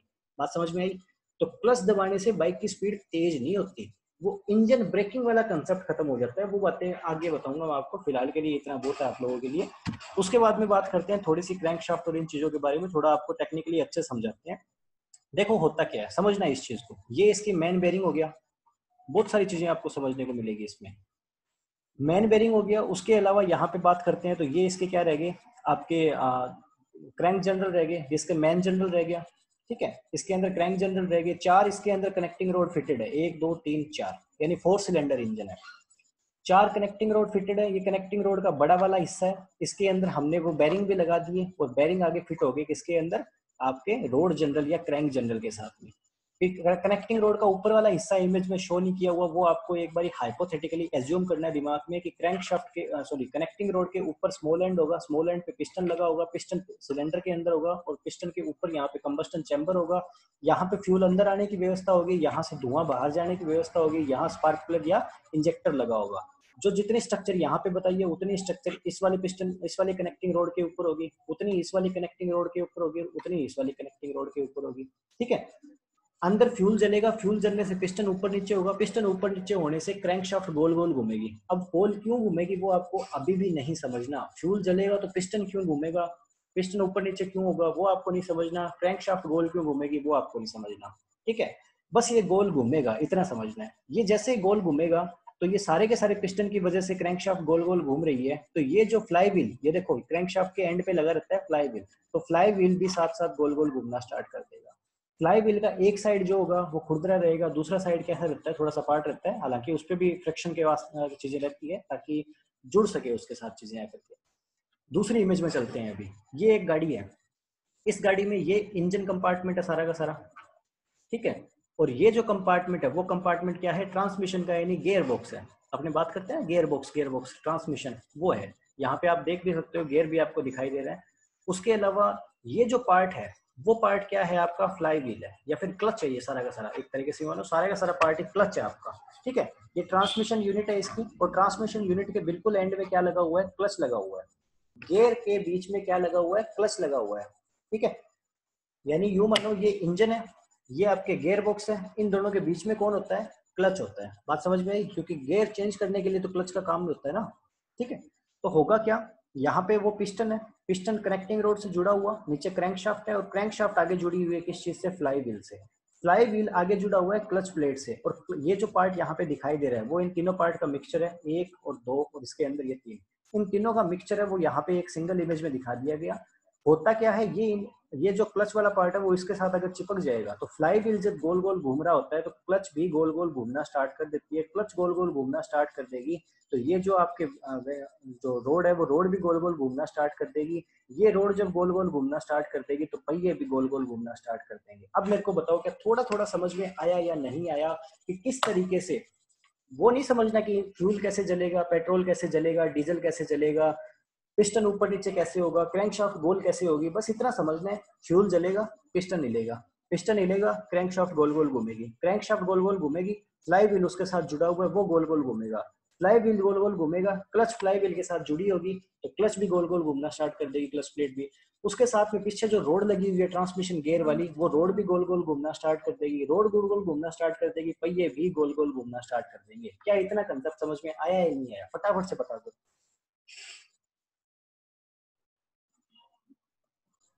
हाँ जी।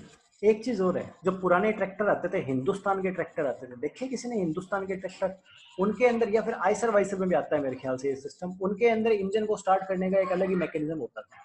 वो क्या करते थे, एक पुली रखते थे अपने पास में, उस पुली को ट्रैक्टर के आगे एक खांचा होता था, उस खांचे में डालते थे, और एक वो रस्सा सा होता था, उस रस्से को खींचते थे दोनों साइड से जोर से, मतलब उसको गोल घुमाने के लिए।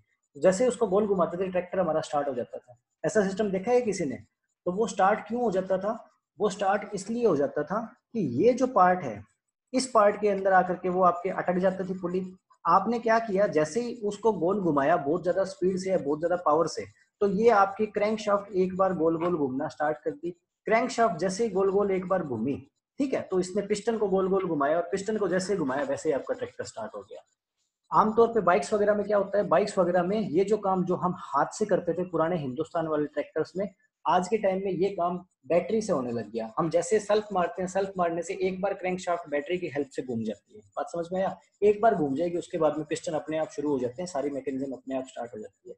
तो पुली आकर के जुड़ेगी यहाँ पे, और ये आपका फ्लाई व्हील है जिसके पीछे क्लच प्लेट होगी, क्लच प्लेट के पीछे गियर बॉक्स होगा, और गियर बॉक्स के पीछे पहिए होंगे जो गोल गोल घूमने का काम करेंगे। तो होपफुली आपको इतनी बातें समझ में आ गई। नेक्स्ट बात करते हैं क्रैंक केस के बारे में। तो क्रैंक शाफ्ट जिस केस के अंदर, जिस बक्से के अंदर फिट रहती है उसको क्रैंक केस बोलते हैं। इसके अंदर एक और काम रहता है, क्रैंक शाफ्ट भी रहती है और कैम शाफ्ट का मैकेनिज्म भी इसी के अंदर रहता है।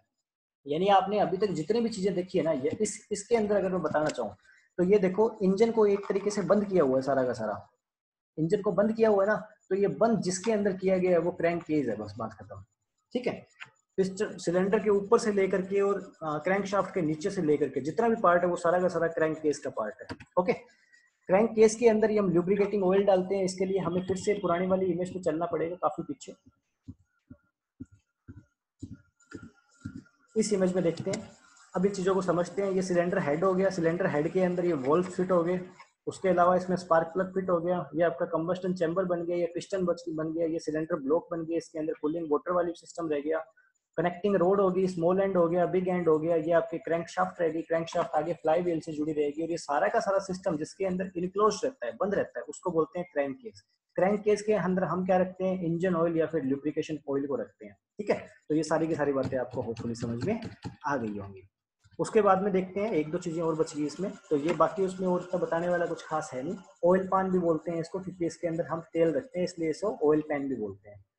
तो ये आपके सामने एक क्रैंक केस का एग्जांपल है, 4 सिलेंडर इंजन का। एक सिलेंडर ये है, दूसरा ये रहा, तीसरा ये रहा, चौथा ये रह गया। ऊपर से देखने पे ये सारी दिखाई नहीं दे रही, नीचे से ये सारा का सारा सिस्टम होगा और ये जो पार्ट आप देख रहे हो वो फ्लाई व्हील है, ठीक है, जो आगे क्लच प्लेट से जुड़ा हुआ रहता है। उसके बाद में बात करते हैं कैम शाफ्ट के बारे में। कैम शाफ्ट का क्या काम होगा? हाँ जी, बात करते हैं कैम शाफ्ट के बारे में।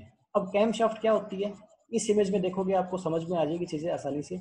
ये इसकी कीट क्या थी? मेन जनरल था।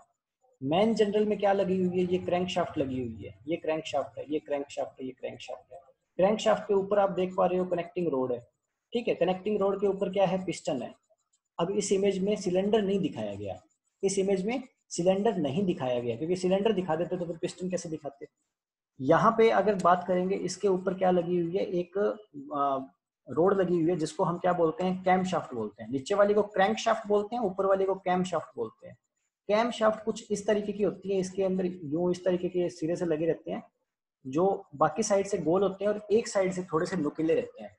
सारे राउंड और एक साइड से थोड़े से नुकीले। अगर मैं इमेज में बनाना चाहूँ, वैसे तो आप लोग मेरी ड्राइंग से परिचित हो, इस तरीके से मान सकते हो आप कुछ, ठीक है। बाकी सारा का सारा रोटेशन में और एक साइड से थोड़े से नुकीले रहते हैं। यानी क्या होगा कि इसके ऊपर अगर गोल गोल घूमेगा, जैसे ये बटन दबाना है, ठीक है, तो पूरा रोटेशन रोटेशन होता चला आएगा और जिस साइड से नुकीला होगा वो नुकीला साइड जैसे ही आएगा तो ये बटन अपने आप दब जाएगा। बात समझ में? ये बटन है यहाँ पे, ये बटन अपने आप दब जाएगा। कब दबेगा? जब वो गोल गोल घूमेगी, गोल गोल घूमने से नुकीला पार्ट जैसे ही यहाँ पे आएगा बटन दब जाएगा। यहाँ पे इसका काम क्या होगा कि ये जब गोल गोल घूमेगी तो गोल घूमने से नुकीला सिरा जैसे ही आएगा, नुकीला सिरा इसको नीचे की तरफ पुश करेगा तो वाल्व्स आपके खुल जाएंगे, जो आपके फ्यूल के अंदर आने के लिए, फ्यूल को सिलेंडर हेड के अंदर आने, आपके कंबस्टन चैम्बर के अंदर आने के लिए और धुएं को बाहर निकालने के लिए जो वाल्व्स लगे रहते हैं, उन वाल्व को खोलने और बंद करने का काम करने के लिए कैम शाफ्ट का रोल होता है। कैम शाफ्ट आपके सिलेंडर हेड के ऊपर लगी रहती है, क्रैंक शाफ्ट आपके नीचे लगी रहती है। यानी यूं मान लो कैम शाफ्ट से लेकर के और क्रैंक शाफ्ट तक आपका सारा का सारा इंजन रहता है। ओके, तो होपफुली यहाँ पे कैम शाफ्ट आपको समझ में आ रही है और ये समझ में आ रही है। एक चीज और समझना उसके बाद में कि यहाँ पे ये गरारियां लगी हुई है दो, और यहाँ पे नीचे भी एक थोड़ा आपको गरारी जैसी चीज दिखाई दे रही है, तो ये आपस में कनेक्टेड रहती है, ये आपस में कनेक्टेड रहती है। कुछ चीजें इसके बारे में पढ़ लेते हैं। ये आपके काम करेगी एग्जॉस्ट वॉल्व और इनलेट वॉल्व को खोलने के। उसके अलावा इनके अंदर गियर लगे रहते हैं, चेन लगी रहती है, ठीक है। जो कैम शाफ्ट की जो स्पीड होगी, अब समझना है इस चीज को, कैम शाफ्ट की जो स्पीड होगी वो स्पीड एग्जैक्टली आधी होगी किसकी स्पीड से? क्रैंक शाफ्ट की स्पीड से। कैम शाफ्ट आधी स्पीड से घूमेगा क्रैंक शाफ्ट के कंपैरिजन में। बात समझ में आई ना? क्यों? क्योंकि इसके अंदर हमने बैरिंग बड़ा लगा रखा है, इसके अंदर बैरिंग हमने छोटा लगा रखा है। 4 स्ट्रोक इंजन में कैम शाफ्ट ऑपरेट क्या क्या चीजें करेगी? इग्निशन टाइमिंग को, मैकेनिज्म को मैनेज करने का काम करेगी। ये वाला पॉइंट आपको जब मैं पढ़ाऊंगा उसी टाइम बताऊंगा आगे, जब अपने इंजन के मैकेनिज्म को भी, फ्यूल कैसे जलता है उस टाइम समझ में आएगी। लुब्रिकेशन ऑयल और फ्यूल पंप की टाइमिंग को एडजस्ट करने का काम करती है। माउंटेड रहती है क्रैंक केस पे। अब मैंने आपको बताया कि ऊपर से लेकर के नीचे तक सारा का सारा इनक्लोजर स्ट्रक्चर के अंदर रहता है, उसको क्रैंक केस बोलते हैं, और साथ साथ क्रैंक शाफ्ट के पैडलर होती है ये। तो हाँ, यहाँ पे आपको एक बेसिक आइडिया मिल गया कैम शाफ्ट क्या होती है। उसके बाद में बात करते हैं टाइमिंग गियर के बारे में। तो टाइमिंग गियर कुछ भी नहीं है, समझना इस चीज को कि यहाँ पे मैंने आपको कैम शाफ्ट समझा दिया क्या होती है। ये जो इसके साथ में जो लगे हुए हैं बड़ी गरारियां, इसके कंपैरिजन में दुगने साइज की गरारियां, ये टाइमिंग गियर होते हैं एक तरीके से। यानी ये छोटा वाला जो है वो तो 2 बार घूम जाएगा, तो ये बड़ा वाला 1 बार घूमेगा। बात समझ में आई? इसीलिए वो एग्जैक्टली आधी स्पीड में चलेगा, किसके कंपैरिजन में? क्रैंक शाफ्ट के कंपैरिजन में। टाइमिंग गियर ये देख सकते हो यहाँ पे आप, ये कनेक्टिंग रोड आपके कनेक्टिंग सॉरी क्रैंक शाफ्ट है, और ये क्या है? कैम शाफ्ट है, ठीक है। तो इनके देखो, इसमें बैरिंग देखो इसके डबल साइज का दे दिया, ताकि ये जब 2 बार घूम जाएगा तो ये एक ही बार घूमेगा, ठीक है ना, इसलिए स्पीड इसकी आधी रह जाएगी। यहाँ पे भी आप देख सकते हो क्रैंक शाफ्ट गियर है जो छोटे साइज का है, कैम शाफ्ट गियर है जो बड़े साइज का है। इनको अलग अलग चीजों से अटैच भी कर सकते हैं। इनको इसने चेन लगा के अटैच कर दिया तो इसको बेल्ट चेन बोल दिया, पुली लगा देंगे तो उसको बेल्ट पुली बोल देंगे, और ये एक दूसरे से डायरेक्ट कनेक्टेड हो गए तो इनको टाइमिंग गियर बोल दिया। काम इनका वही रहेगा, कॉम्बिनेशन है गियर्स का। एक गियर इसमें क्रैंक शाफ्ट कैम शाफ्ट पे लगा रहता है और दूसरा गियर कहाँ पे लगा रहेगा? क्रैंक शाफ्ट पे। ये कैम शाफ्ट वाला गियर हो गया, ये क्रैंक शाफ्ट वाला गियर हो गया।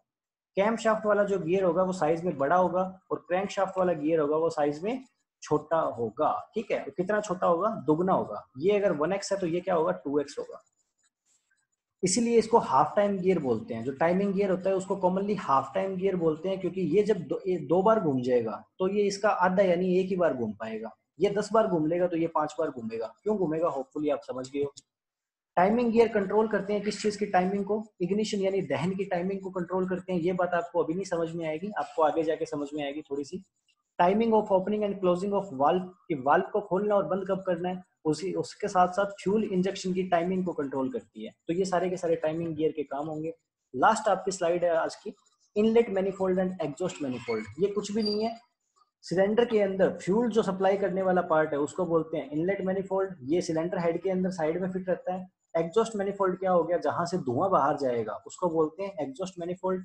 ये ऐसे मटेरियल का बना होता है जो क्या टेम्परेचर को सहन कर सके, जो जलेगी गैसेज उसके अंदर टेम्परेचर ज्यादा होगा उनको सहन कर सके, ऐसा पार्ट रहेगा। ये भी सिलेंडर हेड के अंदर आपके फिटेड रहता है। यहाँ पे एक बार फिर से मोटा मोटा इंट्रोडक्शन देख लेते हैं। आपके सामने सबसे ऊपर सिलेंडर हेड है, सिलेंडर हेड के अंदर spark plug, inlet valve, exhaust valve, ये सारी चीजें फिट रहेंगी। ये सिलेंडर लीनियर है, जिसका काम क्या होगा वो आपको पता ही है। सिलेंडर लीनियर का काम क्या होगा आप अच्छे से जानते हो, पिस्टन अच्छी तरीके से स्लाइड कर सके ये काम होगा। उसके बाद में बात करते हैं सिलेंडर ब्लॉक के बारे में।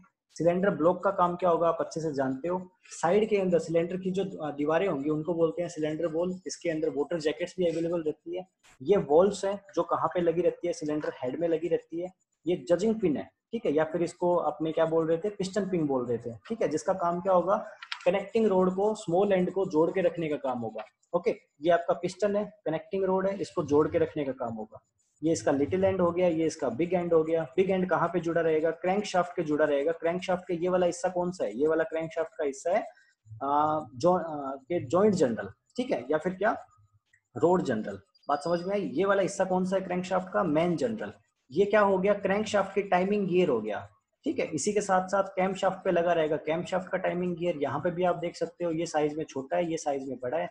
ये आपकी कैम शाफ्ट होगी, यहाँ पे आप नुकीला हिस्सा भी देख पा रहे हो, ठीक है। ये टैपेट्स वगैरह होगी, ये वाल्व के स्प्रिंग हो गए, वाल्व के अंदर लगे रहते हैं, ठीक है। और ये बिग एंड की कैप यानी कि उसकी नट बोल्ट वगैरह हो गई। ये फ्लाई व्हील जुड़ा रह गया आपके क्रैंक शाफ्ट से, और ये आपके कनेक्टिंग रोड हो गई। तो यहाँ पे आपने मोटी मोटी सारी चीजें समझ ली एक बार फिर से। अगर दूसरी इमेज में इनको देखना चाहें तो ये पिस्टन क्राउन हो गया, पिस्टन का हेड है वो। यहाँ पे टॉप कंप्रेशन रिंग लगेगी, यहाँ पे सेकंड कंप्रेशन रिंग लगेगी, यहाँ पे ऑयल कंट्रोल रिंग लगेगी। ये पॉइंट है जिसके अंदर क्या लगता है आपके रिस्ट पिन लगती है या फिर पिस्टन पिन लगती है, ठीक है। ये पिस्टन का स्क्रिट पार्ट हो गया, पिस्टन पिन वाले पार्ट से नीचे वाले हिस्से को पिस्टन स्क्रिट बोलते हैं। ये कनेक्टिंग रोड है, कनेक्टिंग रोड का छोटा हिस्सा पिस्टन से जुड़ा रहता है, बड़ा हिस्सा उससे जुड़ा रहता है क्रैंक शाफ्ट से। क्रैंक शाफ्ट के अंदर क्या लगेगा, बेरिंग लगाएंगे, कनेक्टिंग रोड के बोल्ट हो गए, ये कनेक्टिंग रोड की कैप हो गई, ये तो सारी चीजें आपको पता लगती है। एक लास्ट इमेज और देख लेते हैं, उसके बाद में लेक्चर आज का खत्म करते हैं। कुछ इंस्ट्रक्शन दूंगा उनको फॉलो करना, जाना मत 5 मिनट के लिए। ये ब्लॉक हो गया सिलेंडर का सबसे ऊपर वाला, ये सिलेंडर हो गया, यहाँ पे सिलेंडर के अंदर फिटेड रहेगा। ये रिस्ट पिन होगी आपके किसके अंदर, ये पिस्टन है, देखो पिस्टन के अंदर आपके जुड़ा रहेगा कनेक्टिंग रोड। कनेक्टिंग रोड को जोड़ के रखने का काम करेगा रिस्ट पिन या पिस्टन पिन। ये सारी की सारी सिलेंडर की पिन होगी, तो सिलेंडर के अंदर अटैच रहेगी। ये कनेक्टिंग रोड होगी, कनेक्टिंग रोड के नीचे बेरिंग हो गया, बेरिंग के नीचे रोड कैप हो गया। ये फ्लाई व्हील हो गया, आसानी से देख सकते हो आप फ्लाई व्हील। ये आपकी क्रैंक शाफ्ट है, ग्रीन कलर वाली, रेड कलर वाला फ्लाई व्हील है। उसके नीचे क्रैंक शाफ्ट जोड़े रखने के लिए बेरिंग कैप्स होगी। ये आपके यहाँ पे हार्मोनिक डैम्पर हो गया, जो मैंने आपको बताया गोल गोल घुमाने के लिए। ये मेन बेरिंग्स हो गए। ये कैम शाफ्ट हो गई, देखो कैम शाफ्ट कहाँ पे लगी रहती है, सिलेंडर हेड में लगी रहती है क्रैंक शाफ्ट सबसे ऊपर वाले पार्ट में। और ये सारा का सारा पार्ट जिस स्ट्रक्चर के अंदर इनक्लोज रहता है उसको क्या बोलते हैं, क्रैंक केज। आज के लिए इतना काफी है। अब कल की क्लास के लिए आप लोगों के लिए इंस्ट्रक्शंस क्या है, आप लोगों के लिए इंस्ट्रक्शन ये है कि कल की क्लास में आप लोगों को क्लास के स्टार्टिंग के अंदर, स्टार्टिंग के 5 मिनट में इन सारी चीजों की फटाफट क्विक रिवीजन करवा दूंगा। जो आपने आज की क्लास में पढ़ा है उन सारी चीजों की क्विक रिवीजन करवा दूंगा। कल की क्लास में आपको सारी चीजें समझ में आए, उसके लिए आपको जरूरी है कि आप आज की वीडियो को एक बार फिर से देखो। यूट्यूब पे मैं दोपहर तक अपलोड कर दूंगा, आप लोग इस वीडियो को दोबारा से देखो तो आपको चीजें समझ में आएंगी, वरना आपको चीजें समझ में नहीं आएंगी। बात समझ में आई ना। अगर आप अच्छे से लेक्चर को समझना चाहते हो, इंजन के मैकेनिज्म को समझना चाहते हो, तो आज जो करवाया है उसको अच्छे से तैयार कर लेना।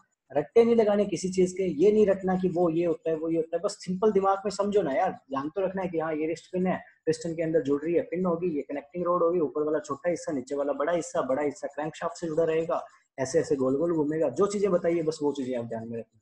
ओके, सो इसी के साथ आज का लेक्चर खत्म करते हैं। Thank you so much, hopefully आप लोगों को समझ में आया होगा। किसी का कोई डाउट है तो आप बोल सकते हो।